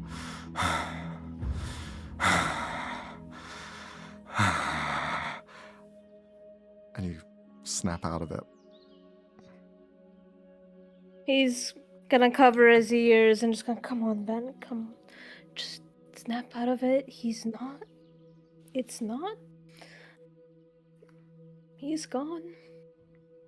Just. Mobius, as you're going back and forth, helping build this structure, you notice Ben on the bench just outside of the sort of building space. You can notice that they're kind of head in hands, trying to focus. Kind of like quickly look over, see where Fennel is. Like if, like, are they they're not together? Correct.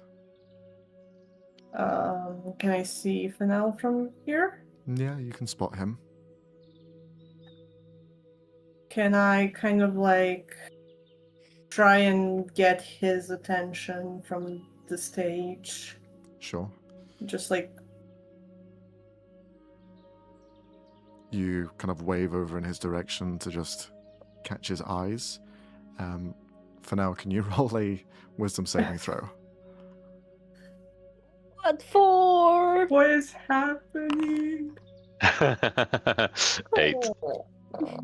You're just too focused in like the motions of getting this job done, and you just don't see the periphery around you. You're just kind of like lasered in to sell these guys the show tonight.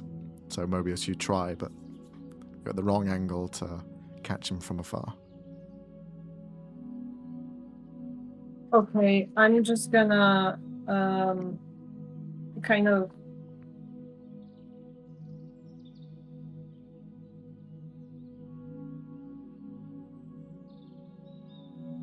sorry. I'm just gonna kind of look at like where Balter is, or just like at any of the workers. Just one moment, please, and kind of quickly like rush over to where Ven is.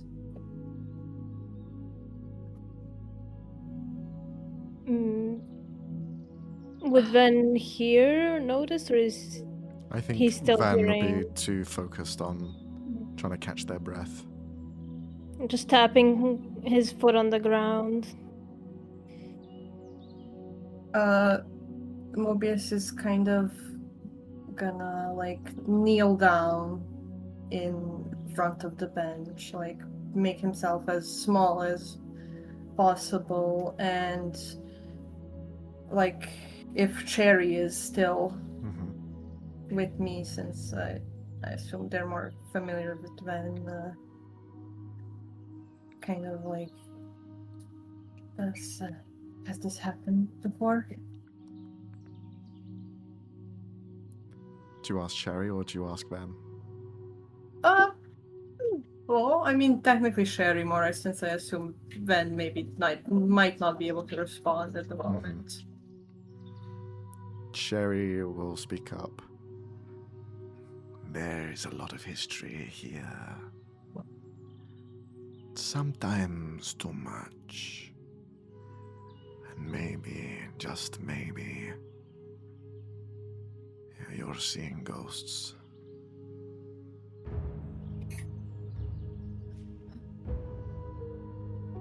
Ven? It's okay, like... He's gonna, like... It's me, Mobius, and gonna kind of just, like, take his hand gently.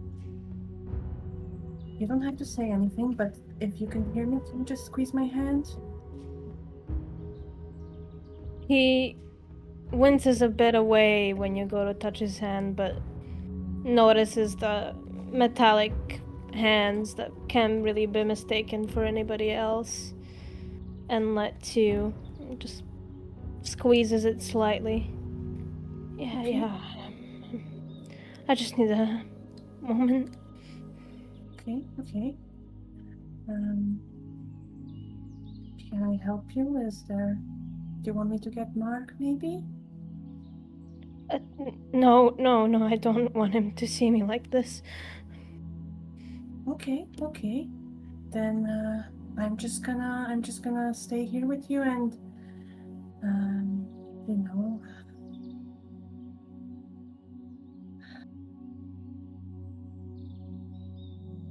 Fuck me, man. Give me a second to think. Whilst you're there, trying to soothe Ven over, appearing next to you as well, then you see Melody, just kind of sat on the bench beside you, hand just gently pressing against your kind of left arm, just looking at you. Turns to her slowly. I keep hearing him again. He's not here anymore. He's gone. I know.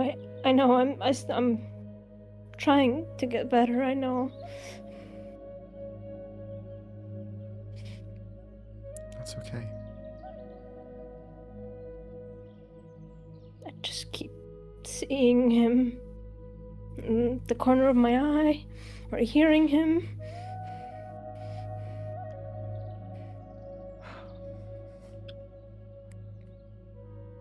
I know. But it's not real, Ven. He isn't here anymore. He doesn't exist. He's dead. He can't hurt you anymore. Don't let him. Don't even give him a thought. He's not worth it. And I He's know just- it's easier than being said than done. It's a process.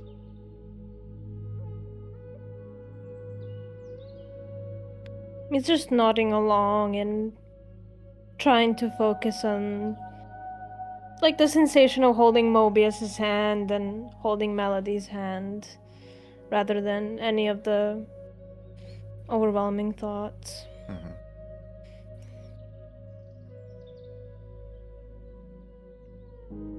Mobius is kind of just like, whispering, just like, it's okay, it's gonna be okay, you're safe.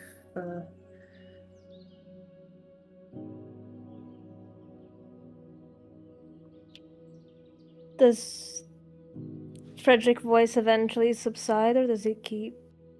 It's not there at the moment. It's not a pressing thing on your mind now that you have other things, other people to distract you. That sort of breath, that lingering presence, it's not there. It's gonna take him some time, but he calms down slowly, a bit exhausted, but he's not panicking anymore. Thank you both, and sorry, Mobius, that you had to see me like that. Oh, that. It's fine. You're the strongest person I know. And you're allowed moments like this as well.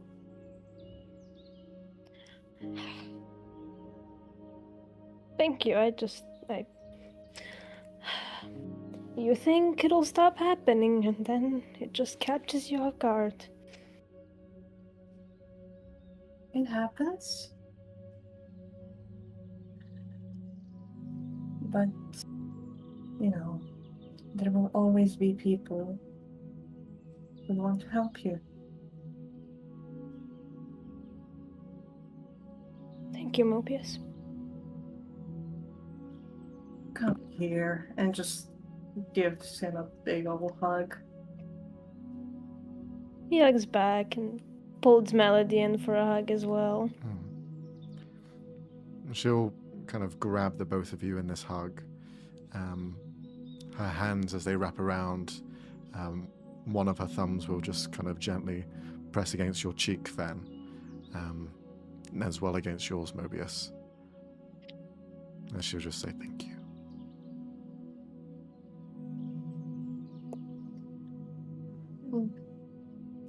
I feel a little left out. Come here, Jerry. The cloak just goes over, just wraps around. For now, you continue to barter and get a few more people for tonight's show. And as the entire sort of display is being put together, you see the 3 band members appear.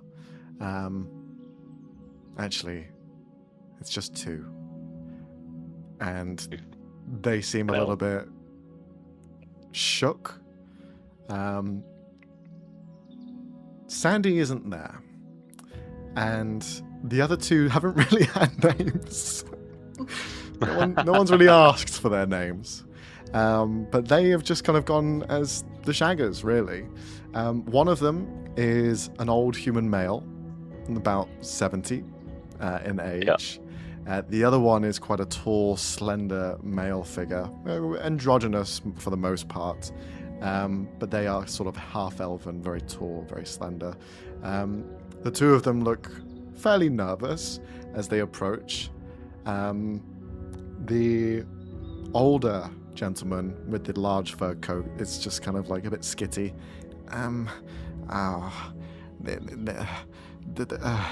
For now,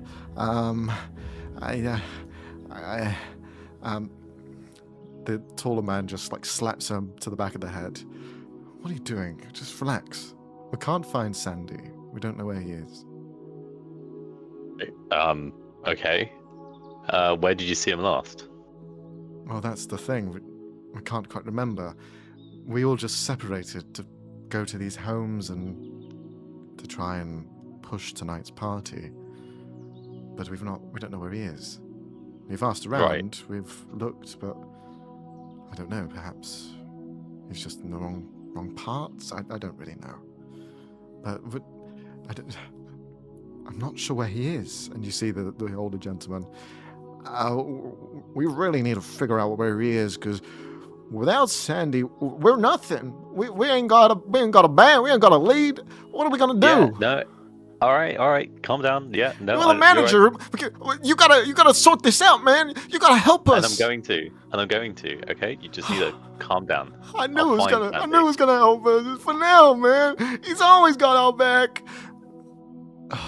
You just need to calm down. All right. You just need to calm down. Have some water. Have a sit down. I'll go look for him. Breathe. I'll find him. It's not a big town. I'm sure he's just sat around somewhere. What would he like to do in his spare time? They both look at each other. They both shrug. I just thought he enjoyed smoking. Okay. I'll go find him. You two stay put in the square. Keep talking to people if you feel up to it. If not, start getting ready for the show. Okay. We'll do our best. He also hasn't shared any of the music that he wants to play tonight, so we're gonna be hella unprepared, man. It's not gonna be good. Start prepping what you played at the beach. At the rave. Are you sure about that? This doesn't seem like the sort of environment for that type of music. You're right. You might need to improvise and just kind of tone it down a bit. Turn it down. If you've practiced anything that you know is going to be more to this vibe, practice that. But otherwise, just practice what you know. Understood. All right. Get your shit together. I'm trying, man. I'm trying. I'm really trying. I'm really scared for Sandy, man. I don't know where he is. All right. I'm gonna find him. And then at this point, Fidel will look around the square, see if he can see anything that kind of jumps to mind. Maybe he can think of maybe any areas that smokers might gravitate towards. Okay. Or like or like otherwise go to where the drinking halls are. Sure. Can you roll a perception or investigation check as you're trying to track him down? They're both the same. 19. Oh wow. Okay. You ask around, you hit the normal dive bar spots. You try and follow where this sort of guy would go. And you've ran into a fair few of these sorts of people throughout your journey, so you kind of know the perfect spots to hit. Unfortunately, he's at none of them. You do see at one of the taverns that are here, there aren't many, there's only two, but you head in and you can find the kind of main barman there. He looks over to you as you inquire as to having seen this flamboyant man. No, I've not seen Wait, the performer that is playing tonight? Yeah, that's the one. Well, He had purchased 3 of my liquor bottles, and he's just took them with him. He seemed very nervous. Well, yeah. So with the performance tonight, maybe he is a bit nervous. Ah, okay. He was also asking where the place could drink is, and, well, I just told him that public drinking is not seen in good light here, so I suggested the forest, which, in hindsight, was probably not the best idea. Bit of an odd suggestion, but yes. I appreciate you remembering him anyways. Well, he's quite a memorable figure, and I look forward to the performance tonight. I'll be sure to bring some drinks to celebrate afterwards. Ah, that sounds like fun. Yeah, I'm sure we'll need that. Great. Well, I better go get him. Good luck. The forests are quite big, and there are monsters there. Your friend is most likely dead. Well, there might not be a show then. Ah, well, let us hope that he is not then. And he just kind of For that. gives you a cheers. Cheers. And for now, we'll run off to the forest. What? Can you roll looking for tracks, because Yeah. surely he's not going to try and hide his tracks. Can you roll a survival check? Sure. 7. Oh, jeez. Just forest there. Go. Yeah. You head into the forest. You begin to scour around. Now, the tree line between the town and the forest is actually quite close. They're almost entwined into one another. But you head in. The trees themselves are kind of twisted bark, but they're mainly like a birch tree, so quite bland and almost bleached in how they are designed. And you try to follow some tracks, and people come and go from the forest quite a lot. There's a lot of foraging that goes here. There are hunters as well that go out into the woods. So you're kind of seeing a mix match of different footsteps and tracks, and some humanoid, some monstrous, and you just kind of hedge your bets and try and go in the best way possible. You head out into the woods, and eventually the town becomes a bit of a sort of echo. You can hear the very faint sounds of the town just in the background. It is quiet enough in this woodland that it is a little bit eerie. Can you roll a perception check, please? 9. Okay.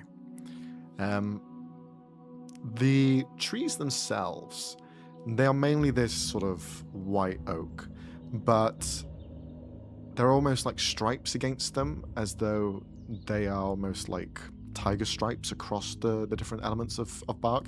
Natural formations. But amongst them, you can also see carvings that are man-made.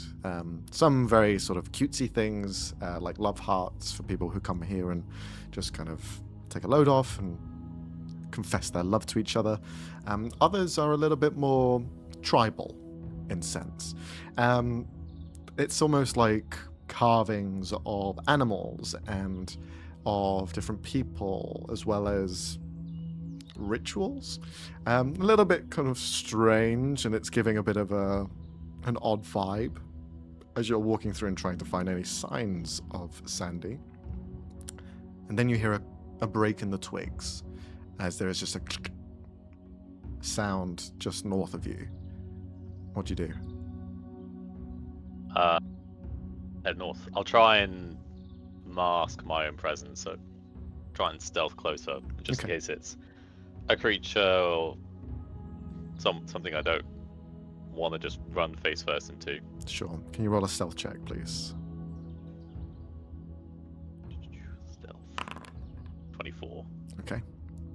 You creep up as close as you can. There is a large bush in front of you that obfuscates the view, but there is this large movement that you can see kind of back and forth, and it leaves you a little bit more hesitant to get closer. Through the bushes, there is the sign of something down on the ground, hunched forward, furred beast just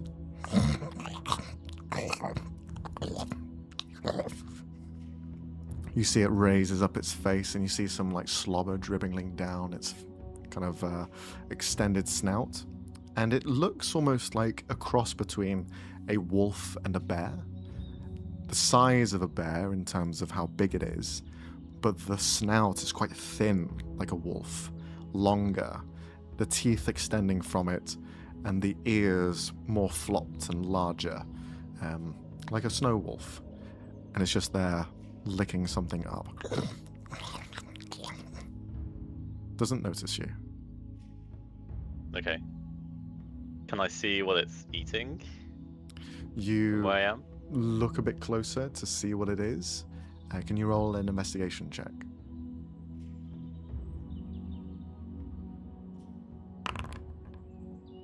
Okay. Can you roll another stealth check now, please?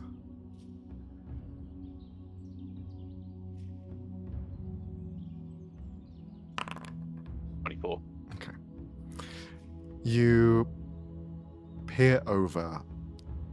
You kind of lose a bit of your balance as you enter this bush to see further.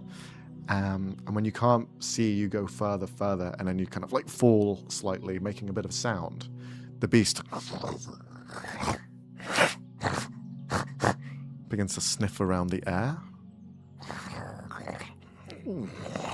Begins to yawn with this large and begins to move away, move outside of this vicinity. You just see its large arse and tiny tail just kind of like bobbling away through the tree line. You look down, kind of a bit worried as to what you're going to find, and you see a broken bottle. You see a broken, large bottle of some alcoholic beverage that the bear wolf was eating up. Okay. In that case, I'll back away.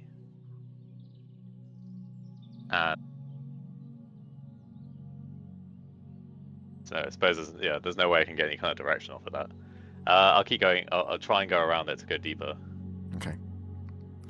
You step through and head deeper into the woods. It takes you a while. So we'll jump to the others. Ben, Mobius, now this sort of situation has been calmed. Mobius, do you head back to the stage to continue working on that? Or do you stay with Ben? I would like, I'm gonna deploy Bob and kind of like, if there's anything that I haven't, or just like as supervision, like, or, you know, for him to alert me if anything happens with the stage, like, yeah, but I'm gonna send him and I'm gonna stay with Ben. Okay. You see as Bob expels from your chest as a ball, it just then springs open and just kind of looks at you. The head bobs up and down, just salutes, and then goes off. Yeah. But you're left there with Ven. What does Ven get up to now that you have Mobius alongside? After taking a breather, he's gonna go back to find Mark and maybe his dad too, since he hasn't properly said hello yet. Okay. You find Mark, and you can see as you arrive, he's been having some light playtime with Shana, and as you arrive, you can spot him like beginning to yawn as he sees you. He's like, hi. Hey, you two having a good time then? Alright, well, the show's gonna start soon. Okay. Shana, will you be there? Yes, I'll be there. Okay. It's also nice to meet you, Sean. This is my mama.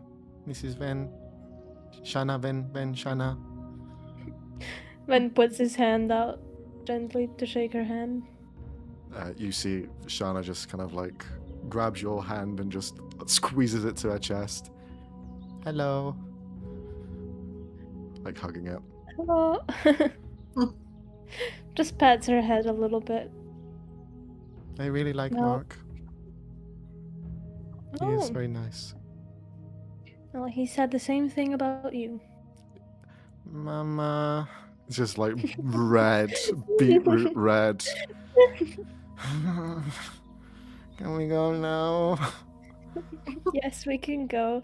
We'll see you at the show, Sean. It was nice to meet you. Okay, bye bye. Bye Bye, Mark. Bye, Shanna. Just goes to you. Mama, why did you say that in front of her? Well, is it not true?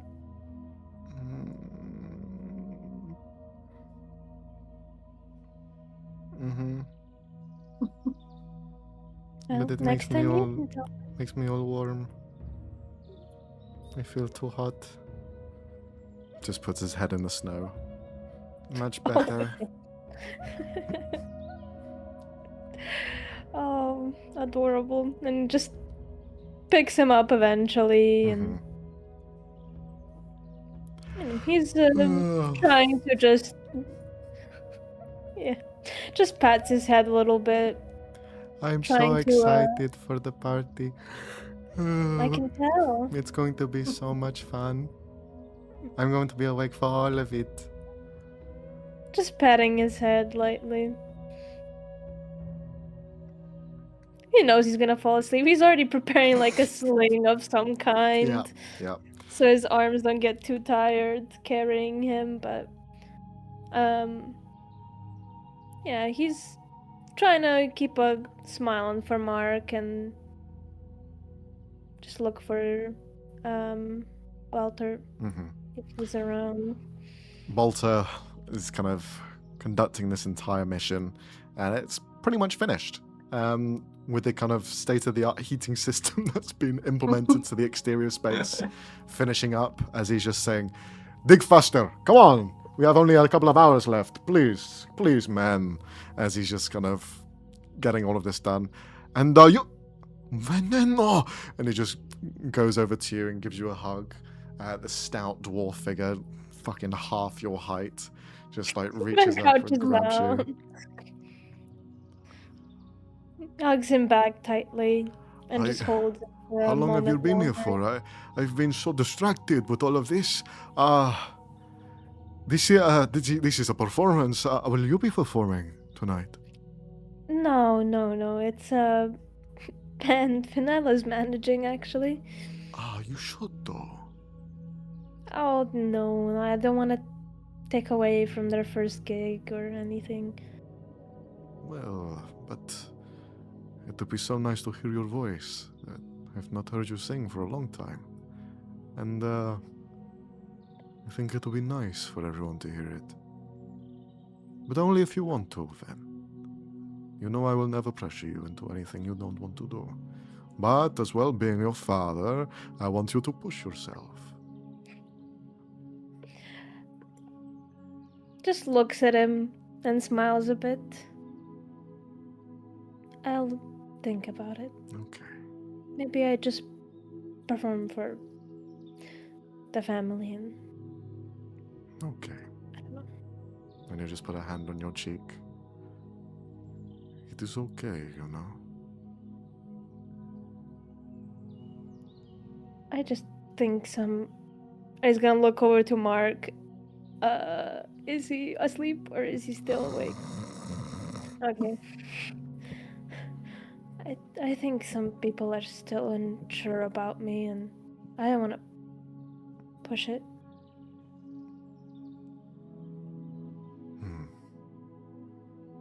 There are two ways to think about it.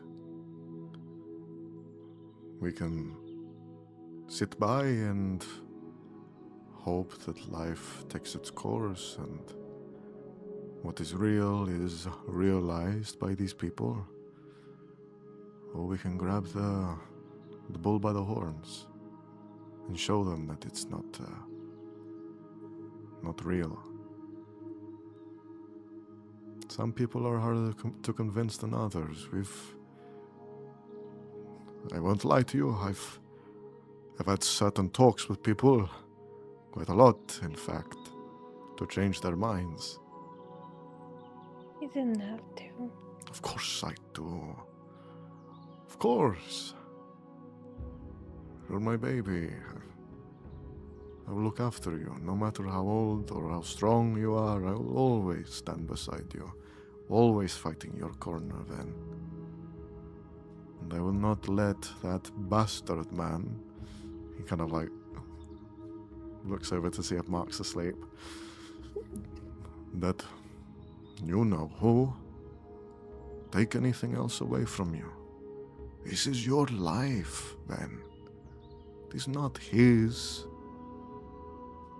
He cannot control you.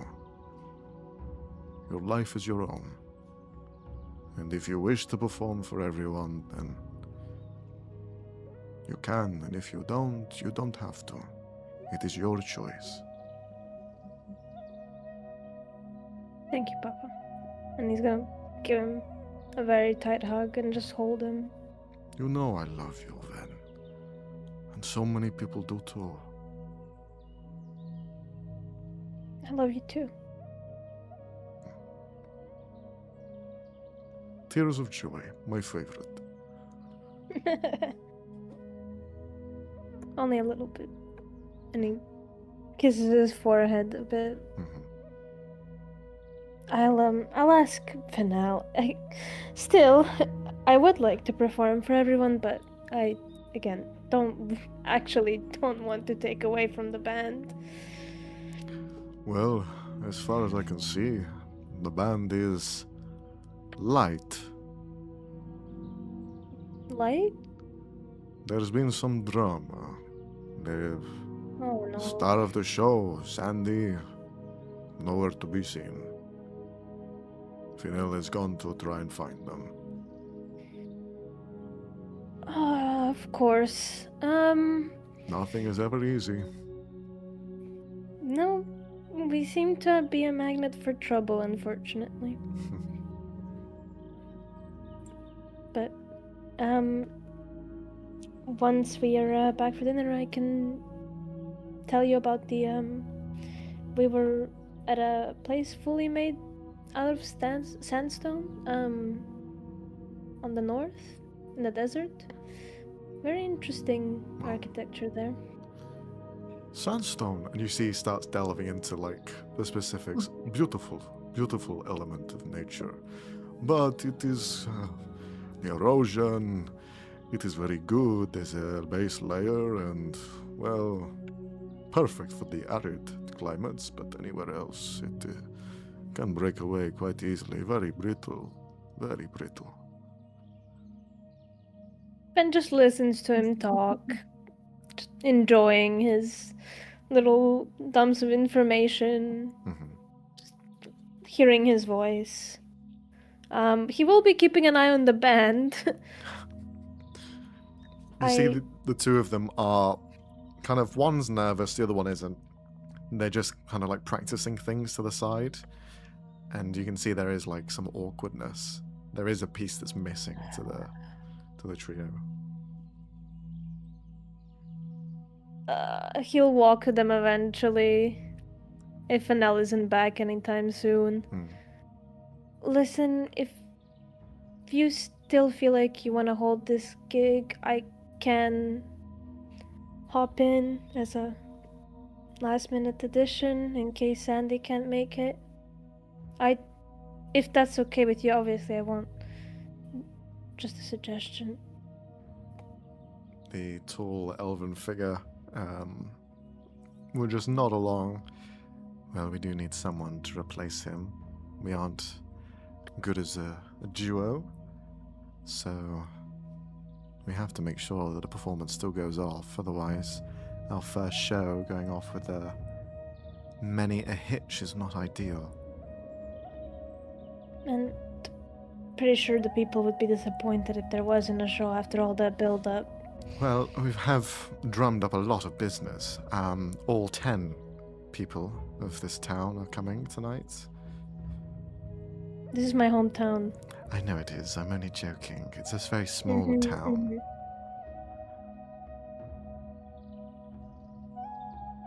Well, you're still a pretty small band, so 10 people is still a lot of people. Touché. The older gentleman will look up.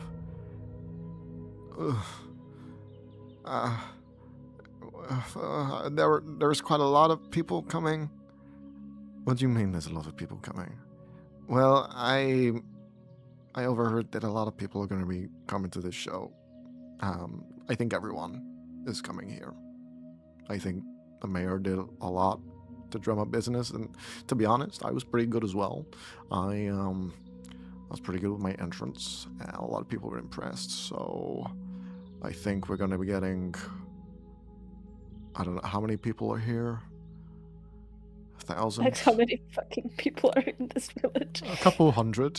A few hundred. A few hundred, yeah. Yeah, that's the sort of number I heard coming tonight. Well, it's Oh, probably the most shit. interesting thing that's happened here in, like, years, so I'm not surprised. Okay. Then we are No really pressure. going to need you then. Oh, great. Yeah. Goes back to Baltus for a second. Could you... And hands him Mark. Mm-hmm. If you can, I'm sure Mobius could take No, care. we are mostly done here, so I will look after the little bundle of joy. Yeah, he said he would stay awake for the show, but I had my doubts. I'm sure he will wake up as soon as it all happens. He seems to have a good knowledge of timing. That he does. And I did promise him a pillow fort, and I don't think he could miss it, so... As that's all happening, Mobius, the final details are finished for this build. Is there anything else that you'd like to add to it in terms of a description or how it looks? Well, I did kind of have an idea, but like if I've seen like the deal that Van and Pinel cut in the sense of like vendors marketing their products or something, like maybe like the artisans, maybe they can like decorate the stage a little, like just add a or ornament or something. Very good. You see the sort of group of vendors and traders gather together, and through your sort of direction of choosing where goes what goes where, you help out and manage the sort of decorations on the side of things. As you're kind of going about and putting things in places, you see a small orcish girl kind of pull your cloak slightly Oh, hello. and just hands you a small little twig-like creation of yourself. Here you go. I'm gonna cry. It's so nice. Thank you so much. You're welcome. Did you make it yourself? Yeah. You're so talented. I know. She just smiles. He's gonna kind of kneel and also like my secret weapon. Just like recall Bob. He comes back. Just like kind of so what's your name? Shana. Oh, Mark's friend, right? Yes, yeah. Well, I'm Mobius. This is Bob. Hello, Bob. The hand just waves back and forth. Well, thank you so much for this, and as well, I hope that you enjoyed the performance tonight. I will, and I'll make another one for Bob as well. Oh. And you see she just You're starts so like sweet. gathering some twine from her backpack and just starts bending it together to create something for it. Well, did you place anything? Do you want to place anything on the stage, perhaps?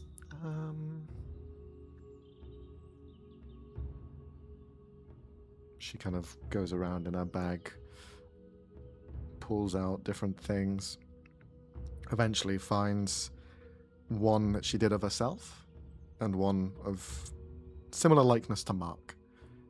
And she just hands them to you. Oh, well, I could place them, but I can help you if you want to put them up yourself. Okay. He kind of like picks her up and like places her on his shoulders and just, where do you want to go? Like, where do you think it would look good? Up there. And it's like the highest point. Kind of a pillar where everything kind of wraps around and is the main focal point for the performance. Great eye. And just kind of like, with our teamwork, we're gonna get it up there. Okay.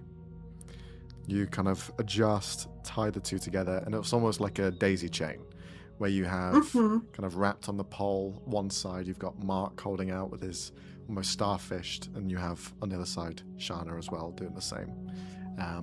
Two of them wrapped around there. Thank you. Thank you. I'm nearly finished with Bob, and you can have them too. Oh, thank you. You're so kind. Are your parents around? Anyone? My dad's over there. My mum's not around anymore. Oh, I'm sorry.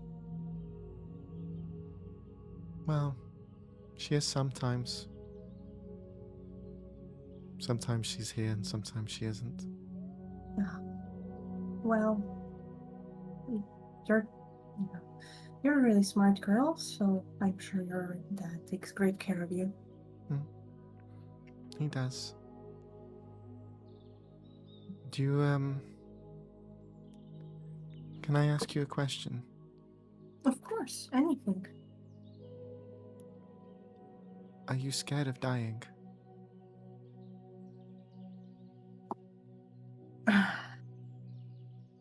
He kind of like kneels down in front of her and like looks at her.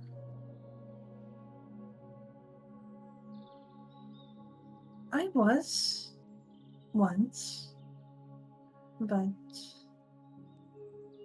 I have lived for a while now and I've come to terms with it.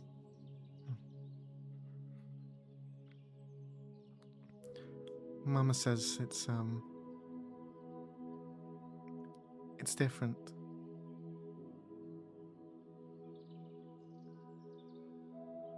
It is. Sometimes when she's not here, I get sad. And when I see her, I can't hold her, but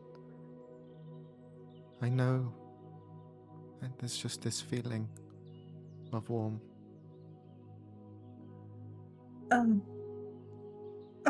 Hold on. What do you exactly mean by that? Like, Shauna! Just, you see the large orcish guy beginning to walk over. Dad. She'll just run over to him. Hello. Well done with the stage. Oh, thank you, but I feel like Shauna really breathed life into it. I see that you put one of you and Mark up on the stage. Excellent choice.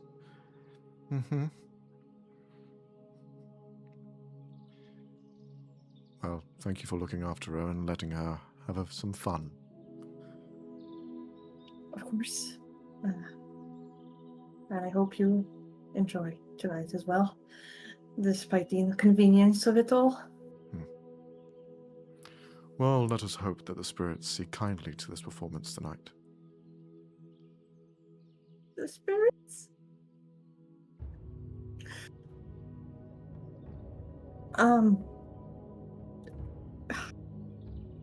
Please don't deck me. S- Sir, I'm really sorry. I've spoken to Shauna a little, and she told me about her mother. Yes. If I gathered everything correctly, I'm sorry for your loss. You're not But alone. she said something about. Do not be alarmed if Shana can be quite devilish with her words, but the meaning is still there. Although our loved ones may not be here, they are always somewhere. And in our culture, they never leave us. So do not worry. I see.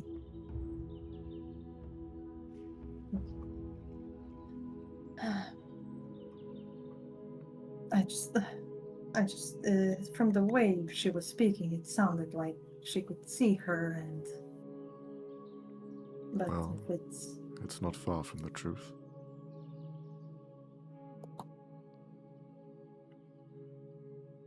Anyway, this probably isn't the place to talk about this.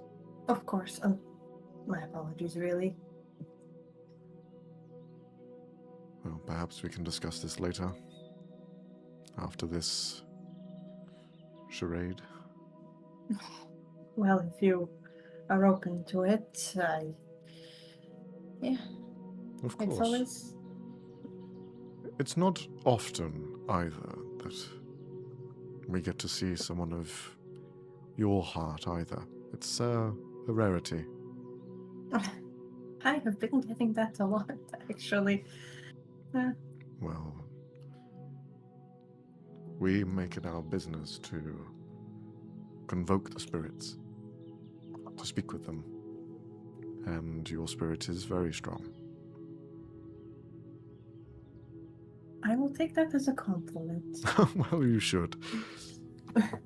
It is a different sort of aspect to life that not everyone is privy of, but our people, we are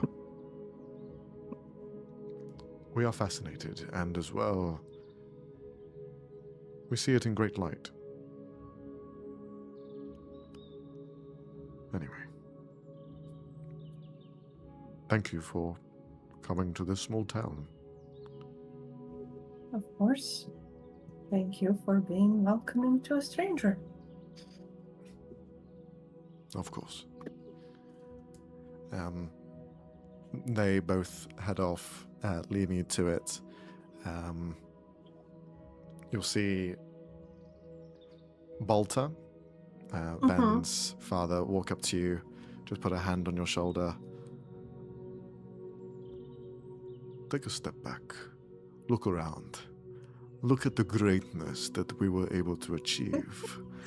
In mere hours, we have created what is not only the best of a stage performance that is possible, but the quickest one erected in the matter of a single day.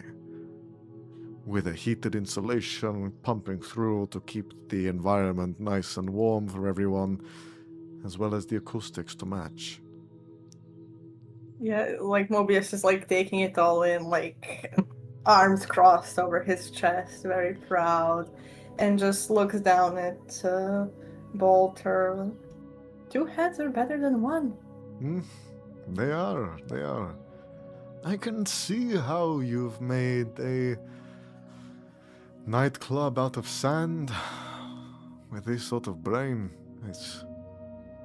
Well, you can do anything. And yes, 2 brains better than 1, sure. Good job. You as well. It was a wonderful collaboration. Indeed. Now we just need to make sure that the performers are on time.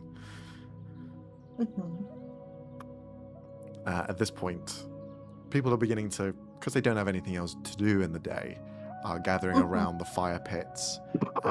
These hot exhaust pipes that have been built into the ground, just natural formations of rock, really, where a large hearth that just booms heat out of and is being coaled into is just giving this area a nice warmth. Any snow that was here before just melts away completely, giving way to that luscious green grass that surrounds the floor. And you just have the stage in the middle. The sun is setting. It's an hour until dusk before the performance is truly to be in full display, as Fennel, you are still on the search for Sandy, who is still missing.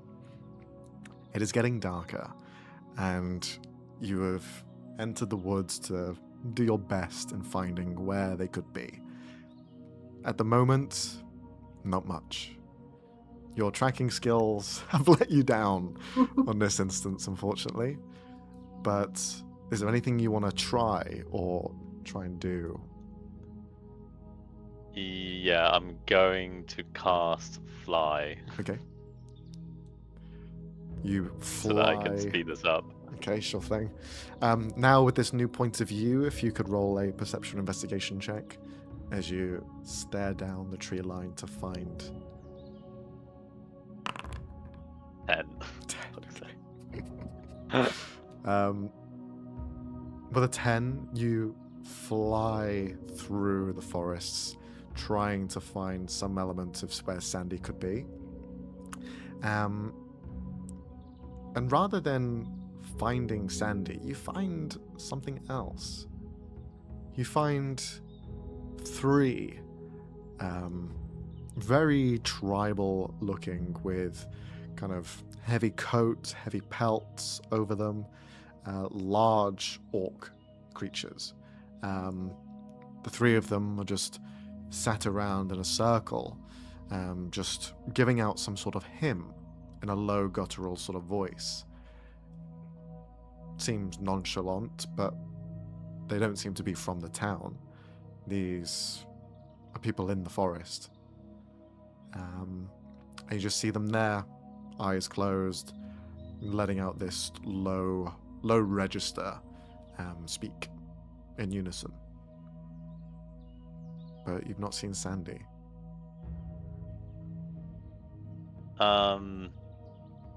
Do I approach the orcs? Do I know anything about orcs in these areas being aggressive, Roll a or history anything about check. orc tribes?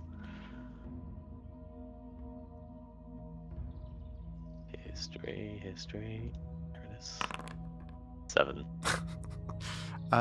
You would know what Van had told you about their sort of stories.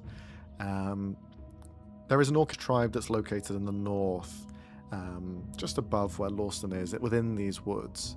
They are on the fringe of society. They don't get themselves involved at all.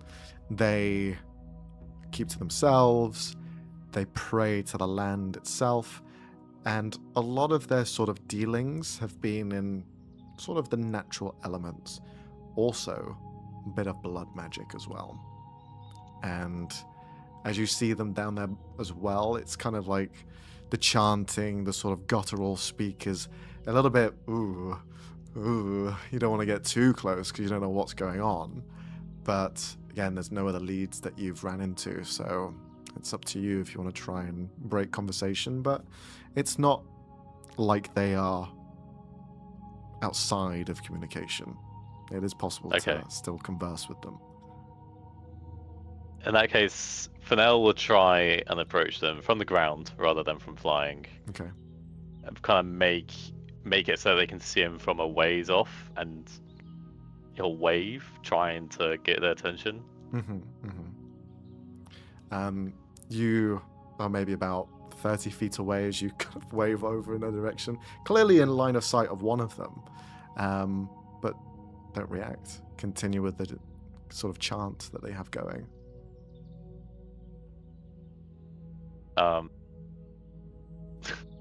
He'll try a semi-hearted, like, hello. Again, nothing. You just hear the same sort of chanting. Okay, I feel like it's not a good idea to disturb them any more than this. Um, It's looking at them closer. You can see in the center of the circle that they've made, there is a bottle. fuck's sake, so they have come across him. Is it the same looking bottle as the last one? You got 3 of the same brand and everything. I've got to go through one more weird encounter. Okay, in that case, seeing that, Fennell's just gonna fly up and keep going. Okay. You fly up. Can you roll a perception check?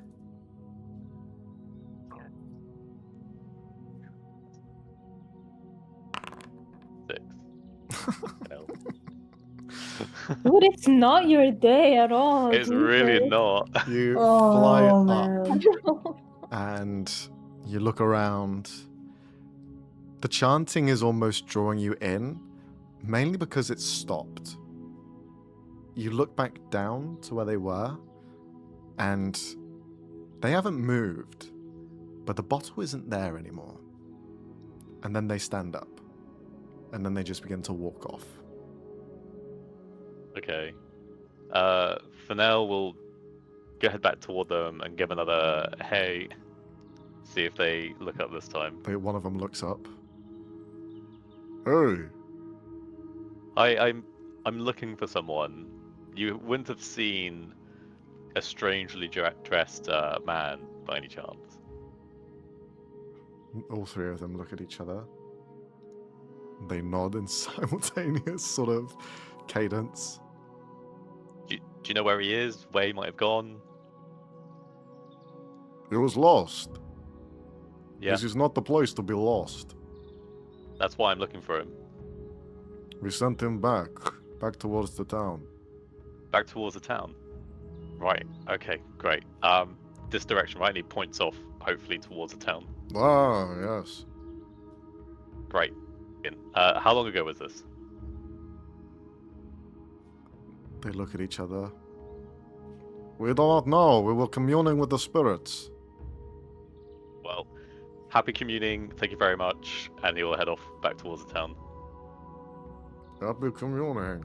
As they just look over awkwardly. They just talk to themselves. I did not know fish could fly, and they just continue walking. You head back towards the town, trying to figure out where he is. Another survival check, please. Survival.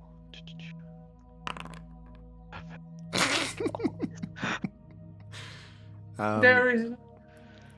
I'm gonna fly right over this man. You fly right over him, not even seeing him. Arrive on the other side of the forest, between where the forest and the town meets. Looking around, you're seeing the light beginning to drop in the sky as it's getting darker and darker. Eventually, there's a bit of movement in the tree line. And you see a hand place itself on one of the trees. Whoa! Fennell! Manager man! Hey! Sorry, dude, I was so fucking lost. Mate, why did you go into the forest? I was fucking nervous, man. I don't know what else to say to you. I had 3. I was gonna drink this, and he holds up a full bottle. But I think I found God, or some God, or I don't know, man. It was so strange out there. The land tried to eat me at one point. There was this bear, wolf, dog, cat thing that was just drinking my drink. Oh, fuck. Is it too late? No, you've got like 5 minutes. Come on, we have to get to the stage. Fuck! He's just Fennell would take the bottle off him, hand him the water skin. Yeah. He is completely teetotal sober. He's not had a single drop of anything. Oh, good. And he's just kind of like, hey, look, these orcs, man, they were really kind to me. They gave me this. And he holds up like a fucking toothy looking amulet, which is made out of some bone. I don't know if it's cursed or anything, so you have it. You're the manager. Sure, yeah, alright, I'll hold on to this, and he'll put it in Did the you pocket. know that the ground has a butthole? Did you know that? No, no, I didn't. But Fuck. I'm glad you found the ground's butthole. That was so fucking scary, man. I can imagine, and he will just push him towards the stage the entire time. Oh, look how many people there are. Oh. Exactly. Do you know what songs you're doing? Yeah. I might need a little bit of time though.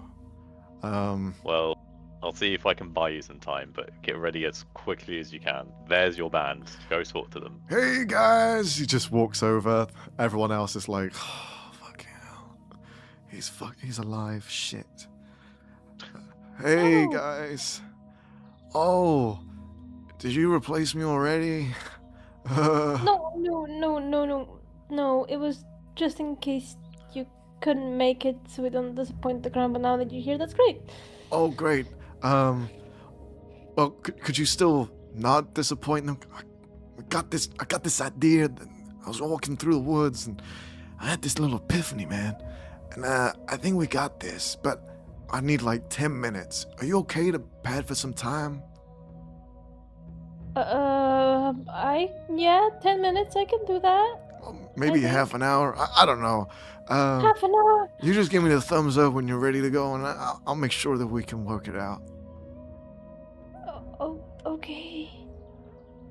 Thanks, you're the best.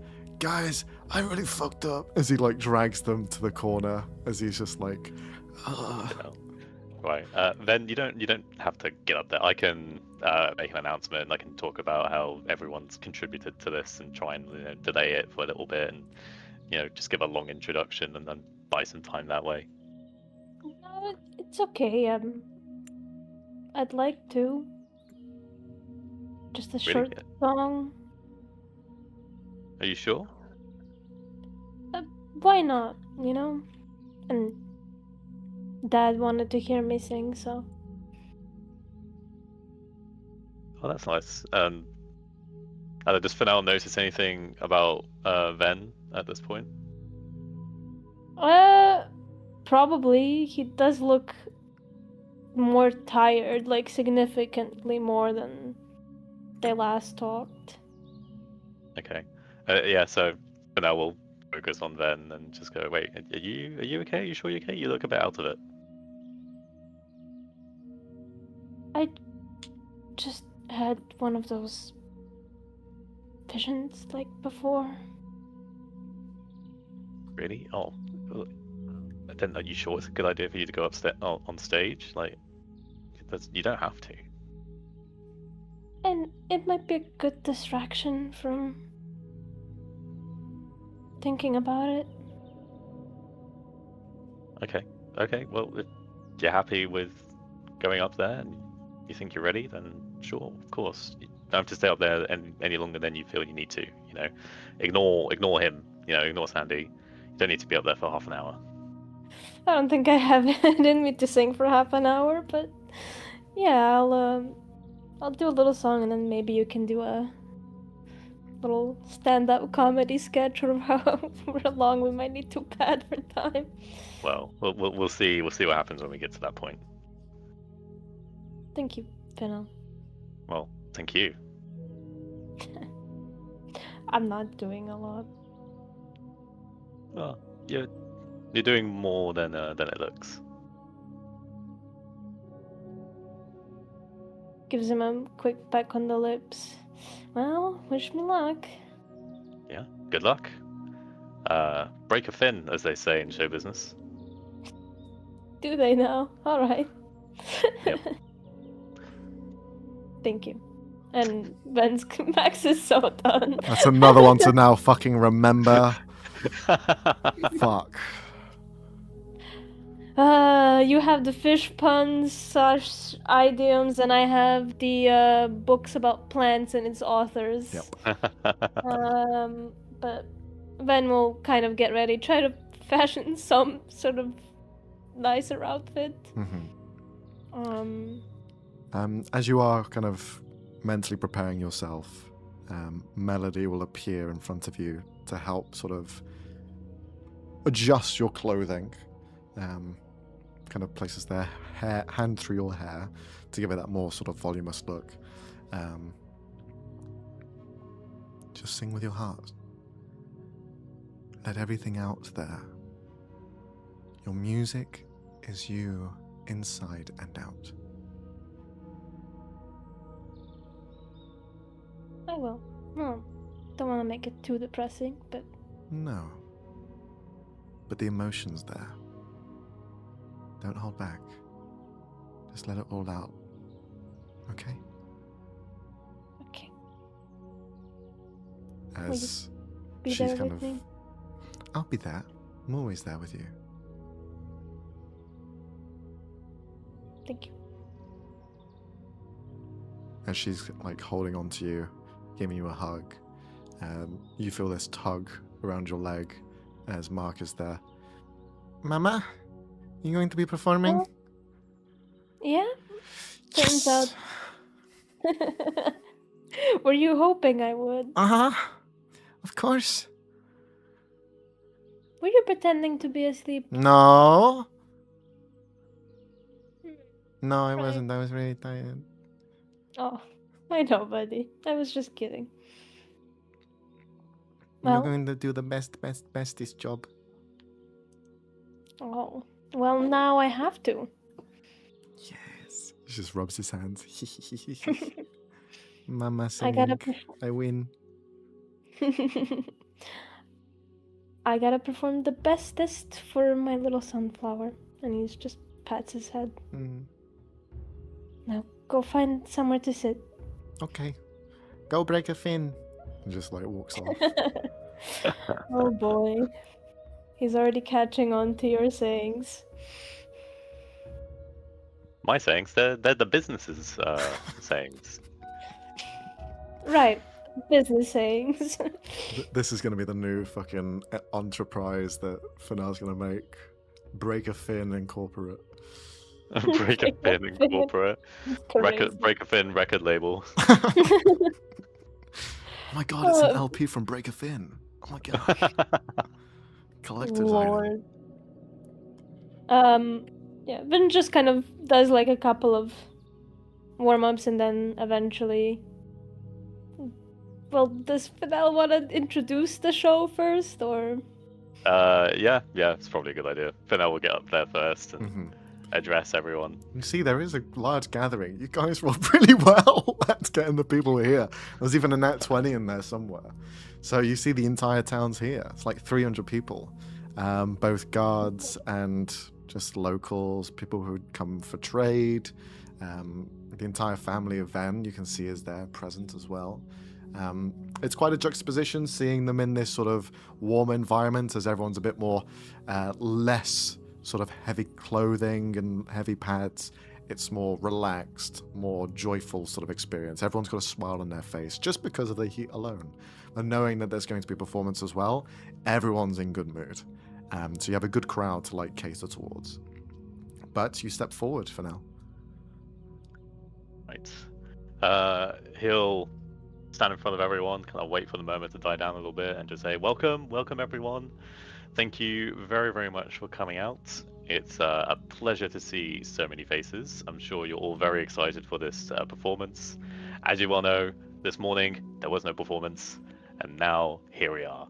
And he'll go into this spiel, he'll explain how the town came together to build the stage and how the different tradesmen gave up their precious time to let the do this performance at dusk, and you'll mention the key names for the different traders.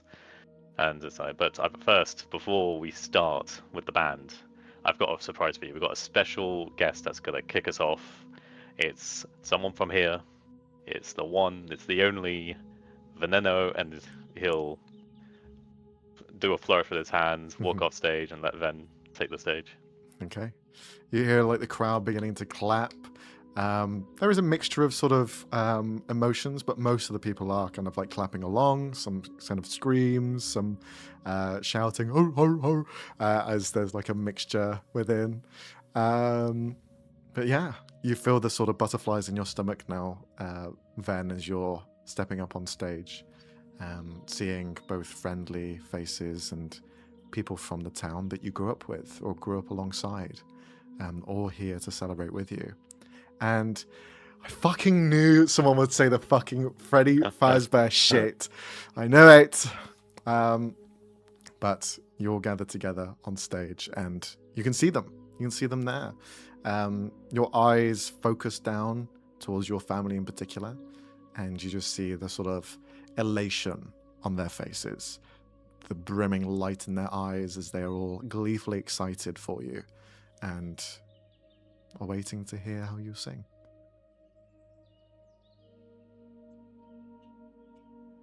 You're muted, Robbie. I forgot I muted.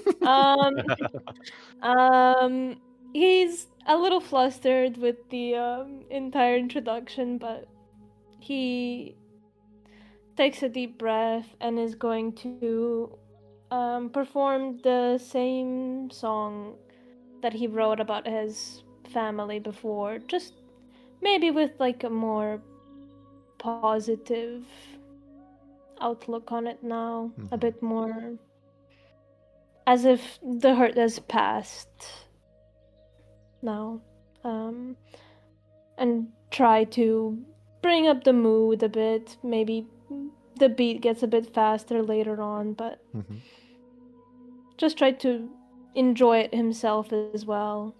Okay. Can you roll a performance check at advantage, please? Yes. Oof.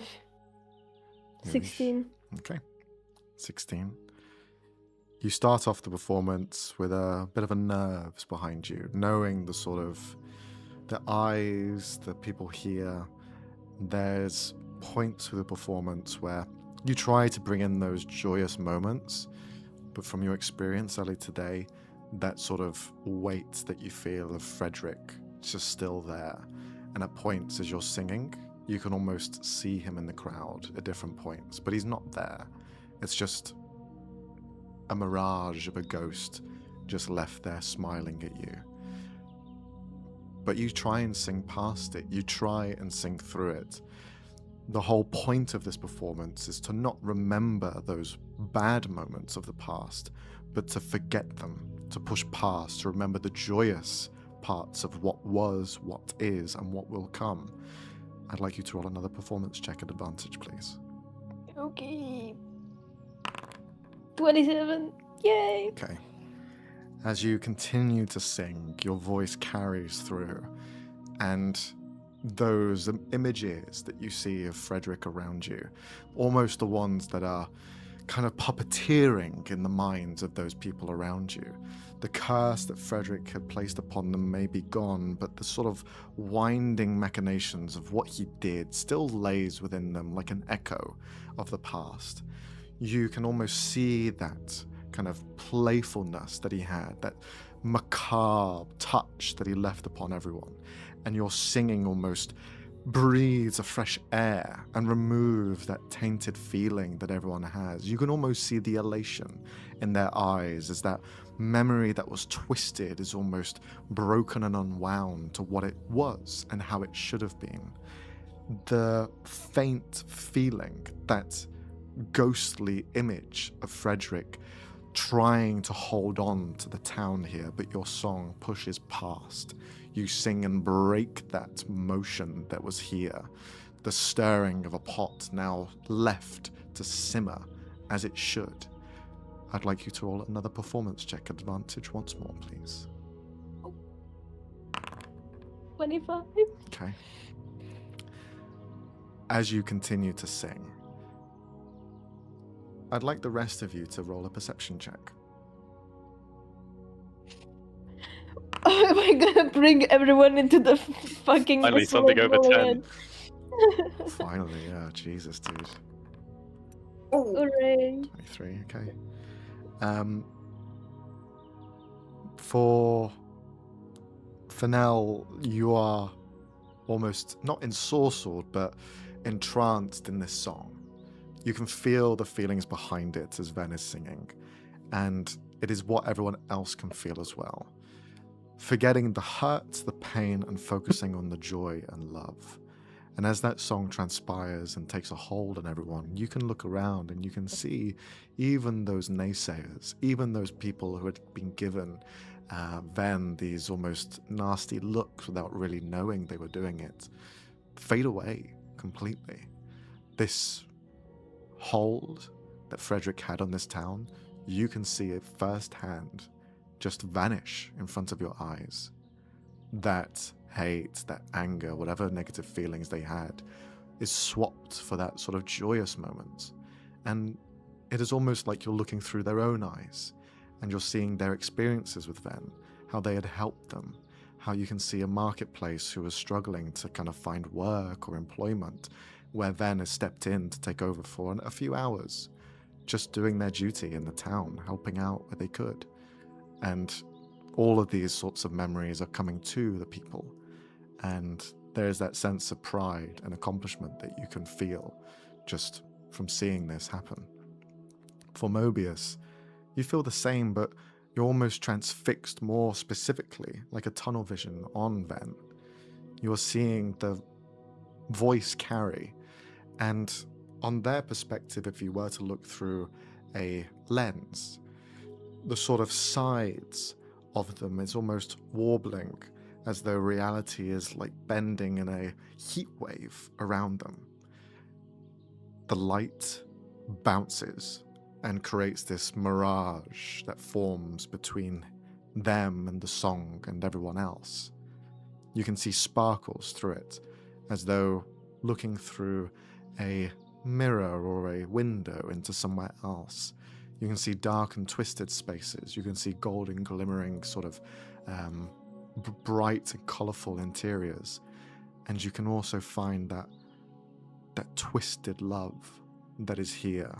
A love that is bound to this place by pure adoration.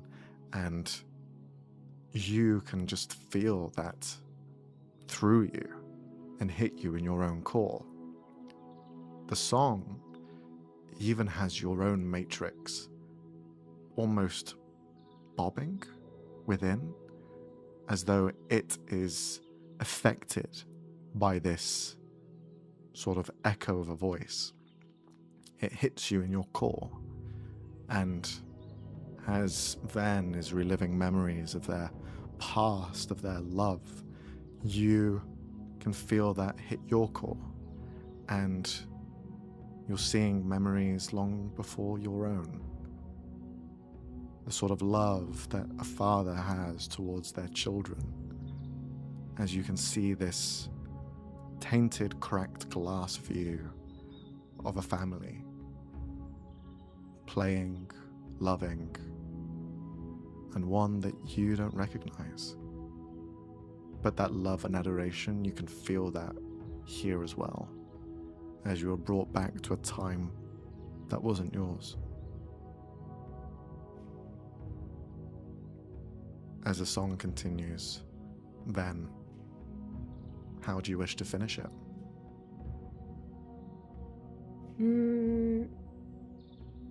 I think Ben is going to close his eyes, and as his voice was full of emotion before, now it becomes very gentle and soft, as if he's only singing for Mark, in the comforts of their own home. And he's going to finish it off in that sort of calm but loving way. Throughout the entire song, there's been something that you haven't really noticed, and it's a cacophonous voice of these snarky comments.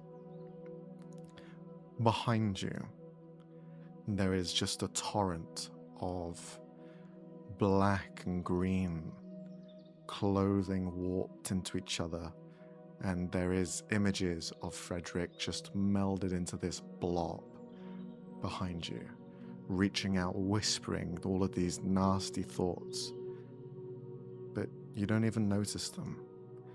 Your song is so focused on Mark that you don't hear the whispers, you don't hear those sounds, and you never will ever again. As the song finishes, and that presence, that feeling of negativity just flows from you, and all you feel is love in its place, as you see Mark just smile with tears down his face, as he's just kind of giddy and looking up at his mum. And your song ends. He smiles at Mark.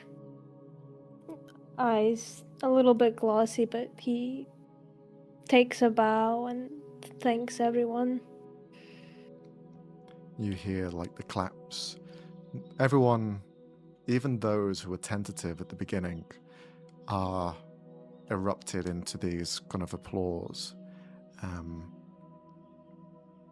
When you arrived here earlier this day, there were people that had seen you in the streets and had given you that sort of, that double eye, that sort of negative look. But you see them here in the crowd now, and you see them crying. You see them smiling. You see them joyful. And you can even see a few of them even mouthing to each other, "I'm so sorry for him." And just, yeah. As you finish your performance.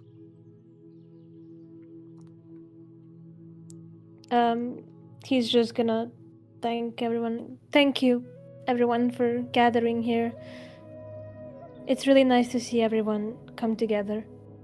But I will no longer keep you waiting, as the stars of the show are gonna be taking over now. And as he looks hesitantly over to the backstage, hoping That's they outside. are actually there. And they just like rush over. Sandy and the Shaggers, everyone. Woo! They rush up. You see the main kind of headline acts kind of step forward. "All right, guys, you ready to rock your shit?" As they just begin to go crazy. Ben casts just like Oh a my little God. authority to bleep the shit. "We're gonna knock your socks off!"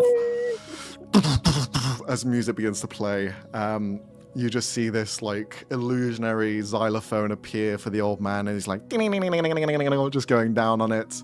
The very calm and collected elven man begins to step forward with a projected illusion of a saxophone as he just starts continuing off, and then the main headline act is just singing away with this very sort of strange rock, but there's also some like he's mixed in some tribal sounds with it as well. Something happened in that forest that he has just been changed forever, as he's just adding in these odd sounds. On occasion, like one of the guys, the backing artists, would just add this as he's just like looking through as he's like going through the forest. But the performance continues, and it's odd, it's quirky, but it's what it was basically advertised as, and people accept it for what it is. So the evening continues as the sun has now set completely, as dusk has disappeared, and you have the later part of the night to enjoy the 2 hours of this performance. Enjoy. But yeah, what do you do during all of this, seeing as you have 2 hours of enjoyment here? Well, for now, we'll check on Ben. Yeah. Congratulate them, like, doing well done, and just make sure that they're okay. Yeah, he'll hug Fennel after stepping down from the backstage. Yeah, I'm okay. It was really incredible. Thank you. I think I really needed that. I think everyone needed that. I don't know if you were looking at the crowd at all, but I think they were all very, very impressed. Well, I hope so at least. I just want to make good memories here again. I think you've certainly done that. Maybe make it a tradition, you know? Yeah, then on tour. I know a good agent. I'll have to think about it. Tell me more about this agent, and kind of locks arms with Fennel and walks back to where his family is, just chatting. How about Mobius? Yeah, Mobius would also like approach him with stars in his eyes, like, Ven, I don't have tear ducts, but if I had them, I would be crying. Oh, thank you, Mobius.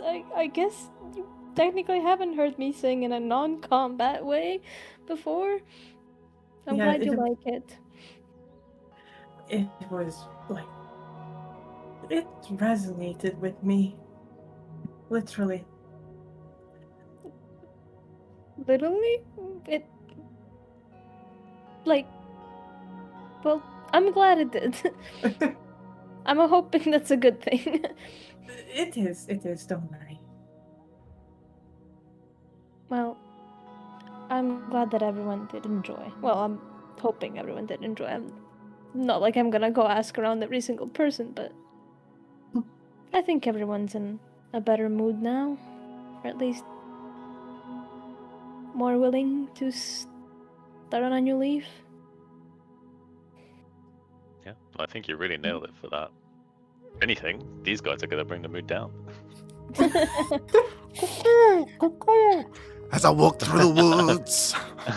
You I don't can't know. talk that way about your clients for now. Well, come on, they're quirky, they're weird. Yeah, but so is this group, so not like we can really judge them. The ground had a butthole. Okay, Oh my maybe God. it's time to get little Mark bit to put on judging. those A little earmuffs bit judging. and maybe go on an early dinner. I don't think this song is appropriate for children. Well, yeah. Sandy got lost in the woods and he saw some things. Is he okay? Did something happen? In the He seems to be channeling it into his music, so yeah, I think he's probably alright. Okay. Wow, that's a lot of weird in 2 days' time. But oh well. I think I like this song slightly bit more than the one in the club, I'm not sure.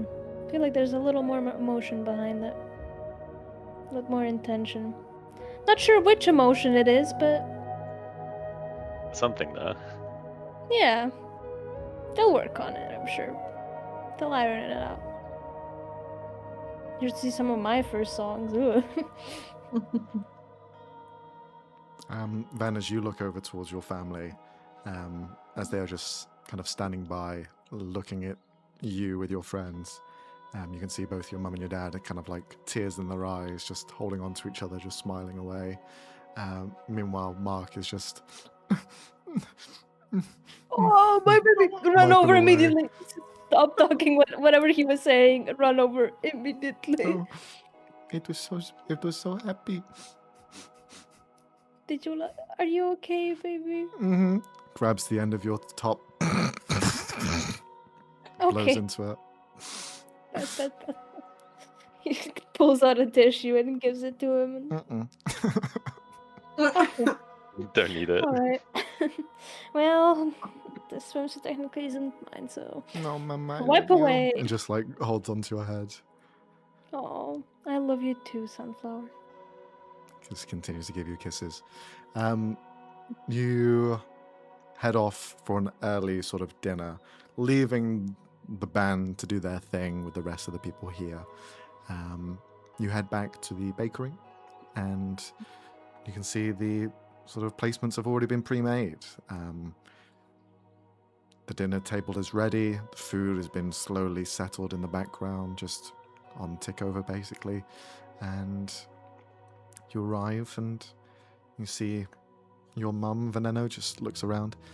Okay, well, please take your seats and I'll bring out the dinner. And just walks around.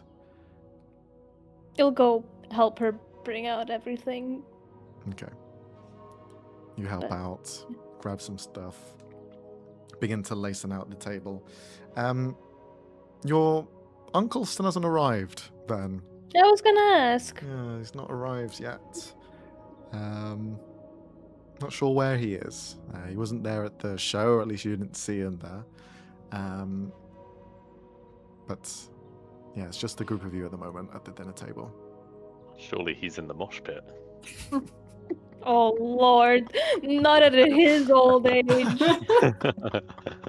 How old? He's older than Cecilia, right? Yeah, he is, but they're also like double the age rate of humans, so like once you reach middle age, you're kind of there for a longer time. So he's about halfway through his lifespan, but like 40s. yeah, Human. yeah, on par with a human 40-year-old. Definitely uncool at the party for sure. Brings down the level. It's just gonna send out a Cowgie to scout out for him just in case Okay. he didn't get into any trouble. All right. You all sit down at the dinner table. There's 2 heads.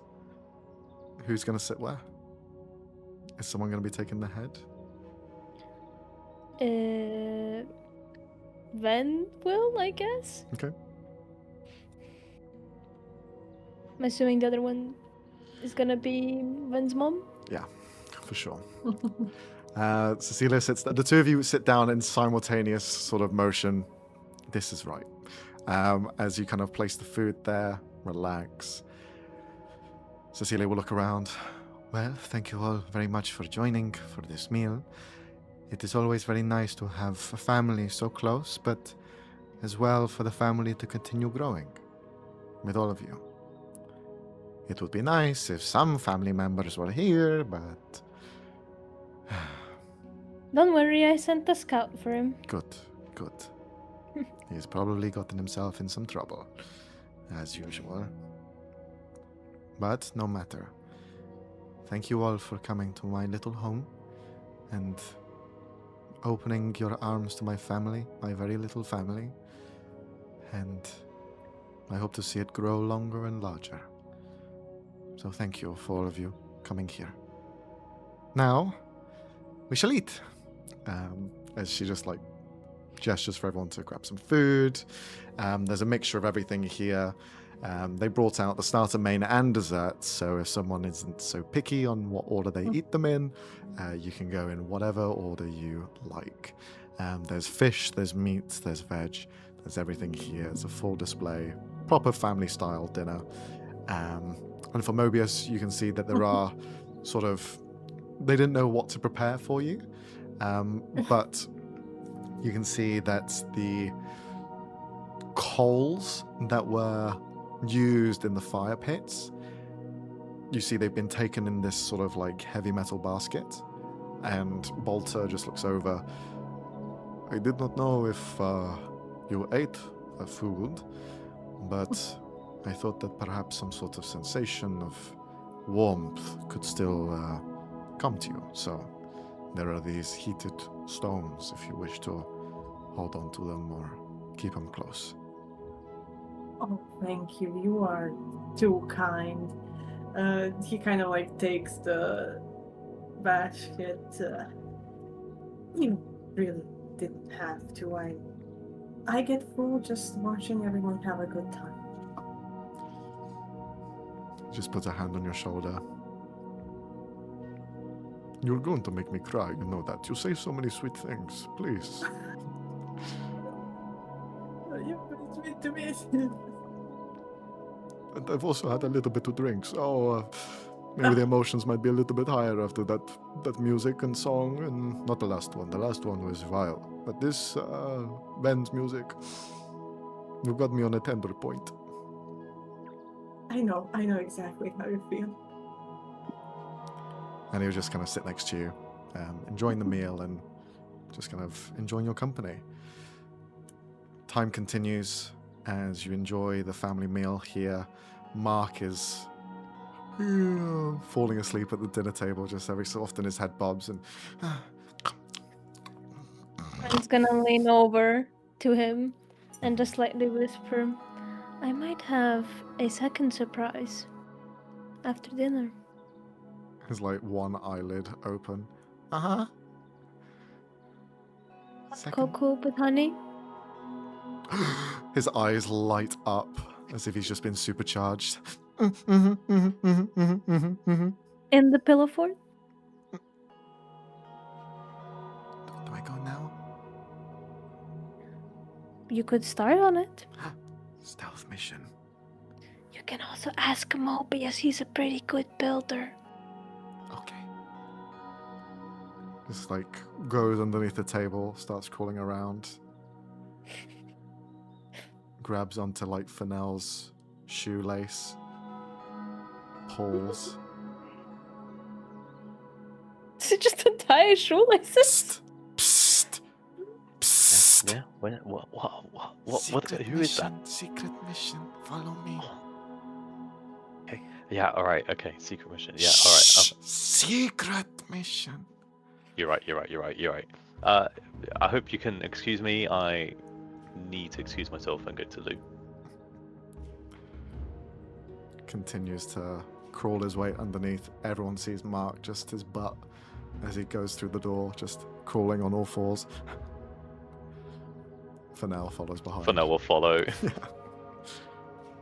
You did tell him to ask Mobius. I know, yeah. Okay. The pillow fort was already pre-made because Sienna was there helping. So, Oh. yeah. I thought they just dusted off the fucking... no, they kind of put it all together since the Oh, other okay, time. okay. Grabbing Fennell, you see he kind of like continues off into the shadows, finds the pillow fort, and it is illustrious. Like the walls, everything's been covered in pillows. There is sort of segments in the ground that have been built up like walls. It's almost like a pillow trove, a castle. As he is hidden away. I bet you won't find me. Oh, I think I will, and then he'll make a show of trying to find him Okay. in the fort. Can you roll a perception investigation check? Perception 4. Damn, this kid's so good at hiding. Investigation 10. Fucking hell. Oh my lord. You stand there for a bit, put your hands on your hips and look around. Shit, where the fuck is he? Oh, Did he leave the room? is he even in here? You can't find me. He has to be in here. Mental. Phew, he is in here. Didn't lose the child. You continue to like scout through, and the room isn't massive, so it's not too much to look through. But you pull over pillows, you look around, trying to find something. No, you just can't find him. Secret agent, you are terrible at finding me. Oh, that's because I'm better at hiding. Ah, will I learn from you? Yeah, you're doing a very good job.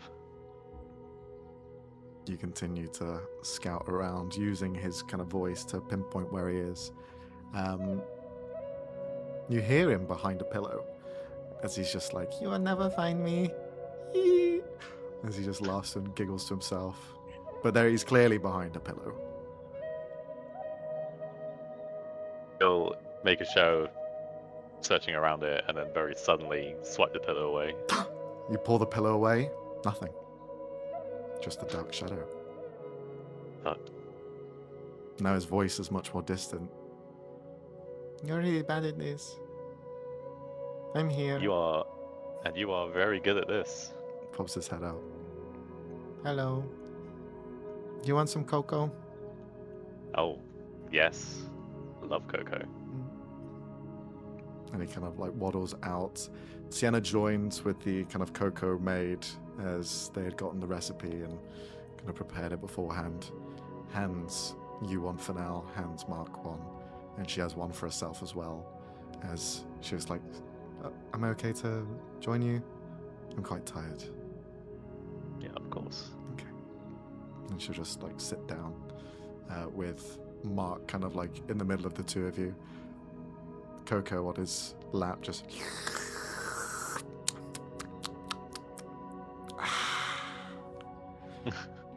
Is it good? Mm-hmm. It is the best thing in the world. Well, Did you say thank you? thank you, Sienna. You're welcome. It's a family recipe, I think, so thank you for your family giving it to me. Just continues to sip it as he's now sat between the two of you. Are you like my uncle and auntie now? Or are you like my dad and auntie? Or how does this work? Oh, I don't know. I suppose Sienna kind of is your auntie. I guess so. Yeah. Ben is like That's for me, family. I can- so- Yeah, and as for me, yeah, I also am now part of your family. You can call me whatever you want. I'll call you secret agent. Why is he calling you secret agent? It's because I'm a secret agent, you know. Shush. Secret agent, Sienna. Shh. Not supposed to spill the beans. What are you talking about? Okay. No spilling beans. Coco. As she just continued to drink. As the three of you are there in this room together, for now, can you roll a Arcana check, please? What Arcana. for? What 13. for? Okay. You just lay within this pillared fort. There is like this arrangement of a kind of like candle in the center that has this like paper mache that surrounds it, almost like one of those floating candles, the lanterns that you have in China. But there's not enough sort of buoyancy for it to fly off. But the perforations that have been made represent sort of the stars in the sort of night sky. So in the middle, it kind of like illuminates this constellations above you as the three of you are just like looking up and watching it. Eventually, you see Mark just slowly nods off, their head like tilts to your shoulder for now as Sienna grabs his drink that is half empty, and I'll take this away. And she'll just like walk Thank you. off with the drink. So it's just you and Mark left there as you're just sat with this sleeping child, looking up at the stars above. What goes through Fennell's head? Maybe I should put this child to bed. Well, it is a pillow fort, so it is technically a bed itself. That's a good point. Yeah, he just kind of enjoys the moment, kind of looking down at Mark. I'm never really thinking he'd experience something like this.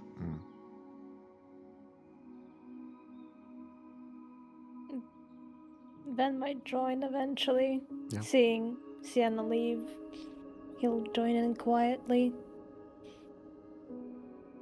Is he asleep then? Vanilla will nod. Oh, he was trying so hard to stay awake. You Yeah. two get along then. Yeah, he seems to enjoy it. Seems to enjoy turning on my secret agent. That might be a little bit of my fault, but It's okay. It's cute. yeah, he's a pretty cute kid. Ruffles his head gently. He's gonna grab a cover from the side and just tuck him in as much as he can in the pillow fort. Are you doing okay? Yeah, I'm doing fine. How about you? You feeling better? Yeah, a lot better. They thing caught me off guard, I guess. And I don't know. I think just remembering that I have you now and everyone else in the family, it helps. Yeah, there's a lot of people who are here to support you. I'm very glad. I'm very lucky. Well, made it happen. So, I think you should give yourself some credit for that. Maybe, but still. Imagine how, what were the chances of us meeting at the time we did? Yeah, good point. If I'd slept in one of those days and come into that town later, might never have met. I'm glad you didn't sleep in then.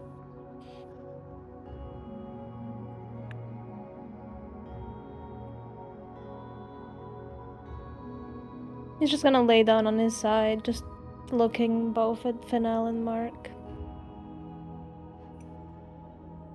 I'm happy to have you both. I consider myself very fortunate as well. Just pulls him down into a hug.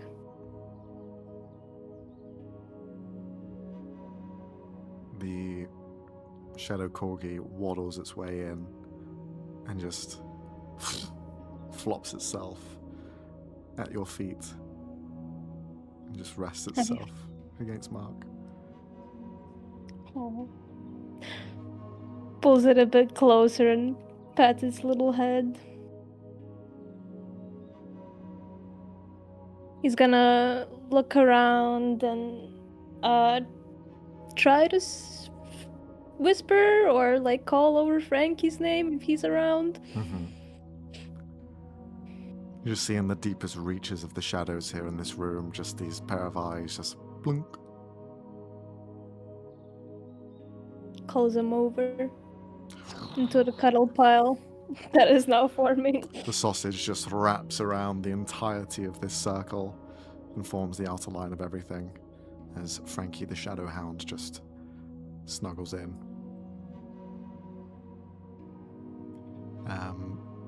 With all of this happening, Mobius, you see Sienna approach.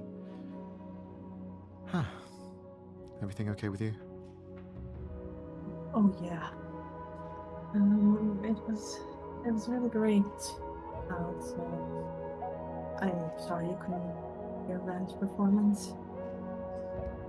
It was good. It was fine. How are you holding up? Yeah, I'm doing all right. This town is quite different, quite unique. It sure is. Yeah. And it's funny saying that because we've been to so many different places. Even the Pharaoh's Judgment was strange, but in a different way. It was, but it kind of lived up to its name in a way. Yeah, it did. The Pharaoh was super sweet. He was. I'm glad you're here with us, Mobius. And I know it's probably really hard for you as well. But you're one of us. And I just wanted to ask if you want to come to the Pillar Fort with us. Well, I can't reject an invitation like that. No, of course not. Thank you, Sienna. Come on. Let's get some rest. Some proper rest. Let's And she'll just kind of like bring you along, and you find your way amongst all of this sort of pile up of bodies in this room now, as you find a spot to lay into, and you just kind of snuggle in where you can. All of you finding this moment of rest to lay in and kind of fall asleep to. And you all have a long rest. I would also like for each of you to roll a intelligence saving throw, please. 4. 16. Okay. Oh, Frey, dog, it's not your day, man. It's really not. It sucks that you can't place digital dice in dice jail. Yeah, true. It's amazing. I haven't rolled any natural ones, but I've rolled a couple of 2s. In the night, as you all sleep,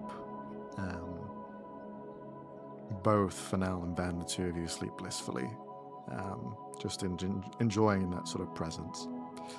For Mobius, you dream, and in your dream, you find yourself not in a sort of scary environment. It would look scary on the outset, but it feels quite inviting, quite warm for you, as you are in the tree line of just the outside where Fennel had gone looking for this band member a few hours ago.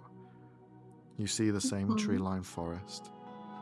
It is twilight, so the light here is kind of just like blue haze over everything.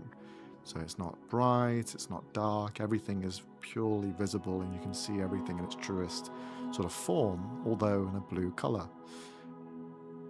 You feel this sort of presence that is looming ahead of you, and it is almost entwined with your core. And it's weird to think about it because you reach up to your chest to almost hold on, to feel it closer, and your fingers feel flesh. You feel soft. You look down and you can see a chest, a male chest. Looks at hands as well, like They're flesh-like, no metal or porcelain in sight. kind of like And you're almost breathing. This odd sensation where for a moment you could feel this like struggle and then you breathe in. And then you have to almost force to breathe out. And then it comes naturally to you.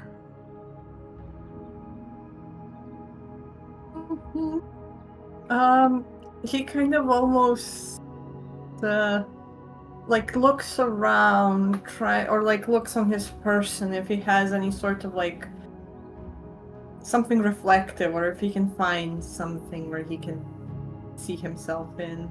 There are areas of melted sort of water that have turned to ice, and you see icicle shards and different sorts of like basically just a net of ice that has a reflective bounce to it.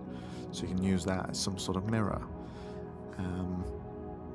You look towards it. And this is going to be a question for you, Alex. What does Mobius look like as a humanoid? Oh man, a great question. To put you Let on me the spot. think let me think about it for a second. Well, okay, he would definitely be like an older gentleman, you know, like a nice looking grandpa, you know. Like, I don't know how else to describe it. So he's the guy from Up. Yes, exactly, precisely. Okay. You see yourself looking forward. And what race are they? What origin? Oh, yeah.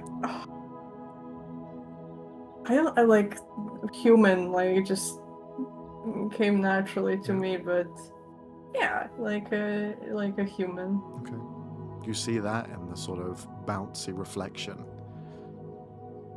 as you just stare back at yourself, still adjusting to blinking. You kind of blink with one eye and blink twice, frown, lips, nose. Everything moves, everything has pull and tension. Some things have sag. Because you have chosen to be an old man. Yeah, he's just kind of like trying to familiarize himself with this, making expressions. Kind of like chokes up or coughs up. It's still like unused to the sense, like knows that breathing is, like a natural action, but now he's kind of hyper focused on everything and just like kind of pulls or like smushes. You have this thing in your mouth as well, and you're like, oh, you kind of bite on it.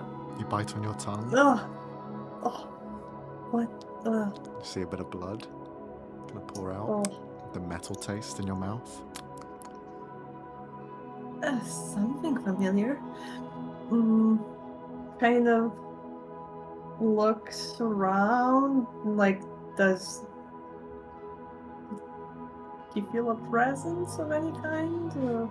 You stare into different positions and you turn behind and you can see the edge of that blue hue kind of fades into the darkness. But towards the center of this light, it seems to be more of a presence of something. Perhaps the point of interest where this dream that you're in is trying to pull you or call you towards, as the shadows are just edging onto the sort of border. Eventually, they kind of begin to almost crawl forward at different stages, as though the circle is becoming smaller and smaller. Can you roll a perception check, please? Yes, sir.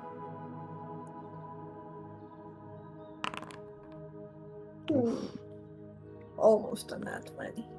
Swimming in the shadow and darkness, you can see the occasional eye, orange and large, show itself and fade away. Good. Cherry? Is that you? You speak out. No Cherry. I'm still gonna approach it. I'm just like, this is a dream. Like, go through the motion. It's fine. As you approach the shadow or the light, which way are you going? Oh, they're up. I thought they were like... No, in different positions. Which way do you want to go? I'm gonna trust my gut. I'm gonna go for the shadow. Okay. You walk over to the shadow and you stand there looking out to it, and you can just hear this sort of cacophony of thoughts and sounds just building up in this expanse of darkness, as swimming through it like a leviathan in the deepest, darkest reaches of the ocean, swimming with these eyes just blinking in and out. It's serpentine and is everywhere within sight, and is surrounding this small little point of interest, this island that you're basically on. The shadows continue to creep closer, encircling this point of view even further, and it begins to approach your toes. You feel the hand grab onto your foot. It's warm and cold. It's almost like a tentacle wrapping around, wrapping up your leg. Um,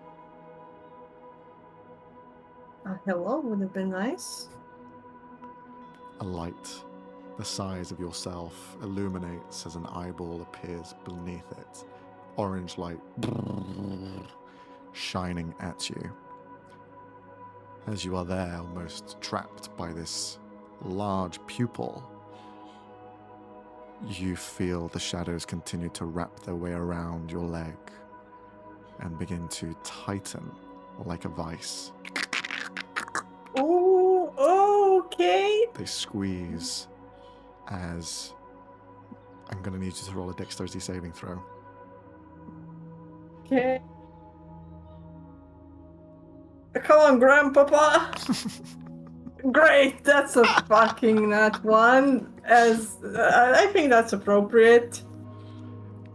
You feel your feet begin to crush under the weight of this shadow.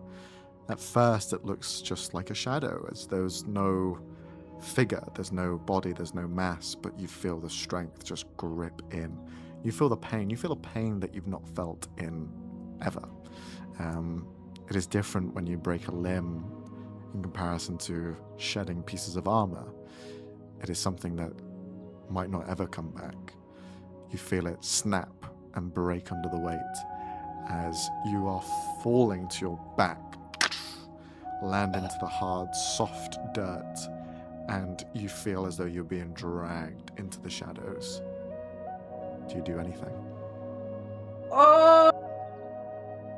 Can I, okay, considering I trying to get out kind of failed, is there, anything? Do I feel my magic? You feel like you have some sort of power within you, yes. Okay. I'm just gonna... I'm just gonna, try my best, even, because... He's kind of, destabilized, feeling pain, but trying to put his entire focus on just, channeling whatever that is that he can, Okay. almost, I don't know, putting his hands against the tentacles, trying to push it away, Sure. or... Can you roll a spellcasting ability check, please? So since you are using your intelligence, it'll just be intelligence plus a d20. Yes, sir. It's a nat 1, it's going to go into a nat 20. It's just how it works. Yes. No, okay. Sometimes it does. Just... With a 13, you reach down to your legs where this tentacle is wrapping up and trying to grab your kind of upper calf and worming its way higher up. You reach to touch it. You can see this sort of... It's not lightning, but it's like these... Like how comets fly through the sky. They leave a trail of light in their sort of path. It is almost like these lights begin to just fly up your fingers for a moment, just a blue hue of light, and you feel it build up.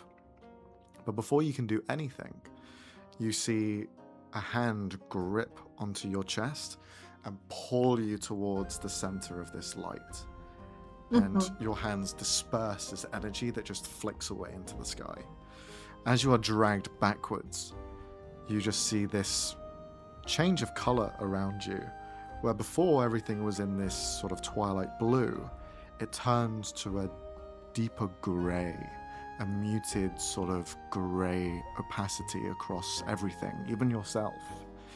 And you turn to look at what the hand was, and you can see, looking up, completely grayed out themselves, with a light in the form of a sort of circle in their forehead. You see Sienna pulling you away from the shadow. And as you're looking up, you see Mark's head pops up from the side as well. And he has the same mark on his forehead as Sienna does. And that's where we're going to pick it up next time. As you are in this strange place with both Sienna and Mark. Excuse me! Excuse My child is in me. ASMR! Excuse me. All hail Mark. Oh, hell. Mark for president 2026, bro. Oh, but there we are. What the hell? Yeah. Why? Yeah. Can't believe you're doing us like this, man. Oh I well. gotta wait. Oh well. But that's today's session. Thank you very much, everyone, for watching. And who was it that raided us at the very beginning? Did you see who it was, Robbie? Blah, blah, blah, blah, scrolling up. Where the fuck? Or. I didn't see it for some reason. No, jeez. I don't know why not. I can't see the full chat. Well, anyways, we'll be sure to find out and thank them in person anyways. And for everyone who watched and stayed, thank you for watching as well. Hopefully you enjoyed. This is a sort of campaign that we have running every Sunday. So if you enjoyed this, then be sure to follow us on Twitch at rollxplay, as well as on YouTube as well, where you can have the full category of Chapter 1 and Chapter 2, as well as everything else that we do here. We have 3 campaigns running every week. One is set in the Fey realm, and the other one is kind of a bit more chaotic in nature, hunting demons. So Tuesdays, Fridays, and Sundays are our slots, and around 8 o'clock GMT +1 if you're in Europe Central Time. I don't fucking know. It changes constantly. I think we're in GMT +2 now, actually, with the time savings. But anyway, thank you very much for watching, and hopefully we'll see you very soon. Thank you very much. Bye-bye. Bye. Bye bye.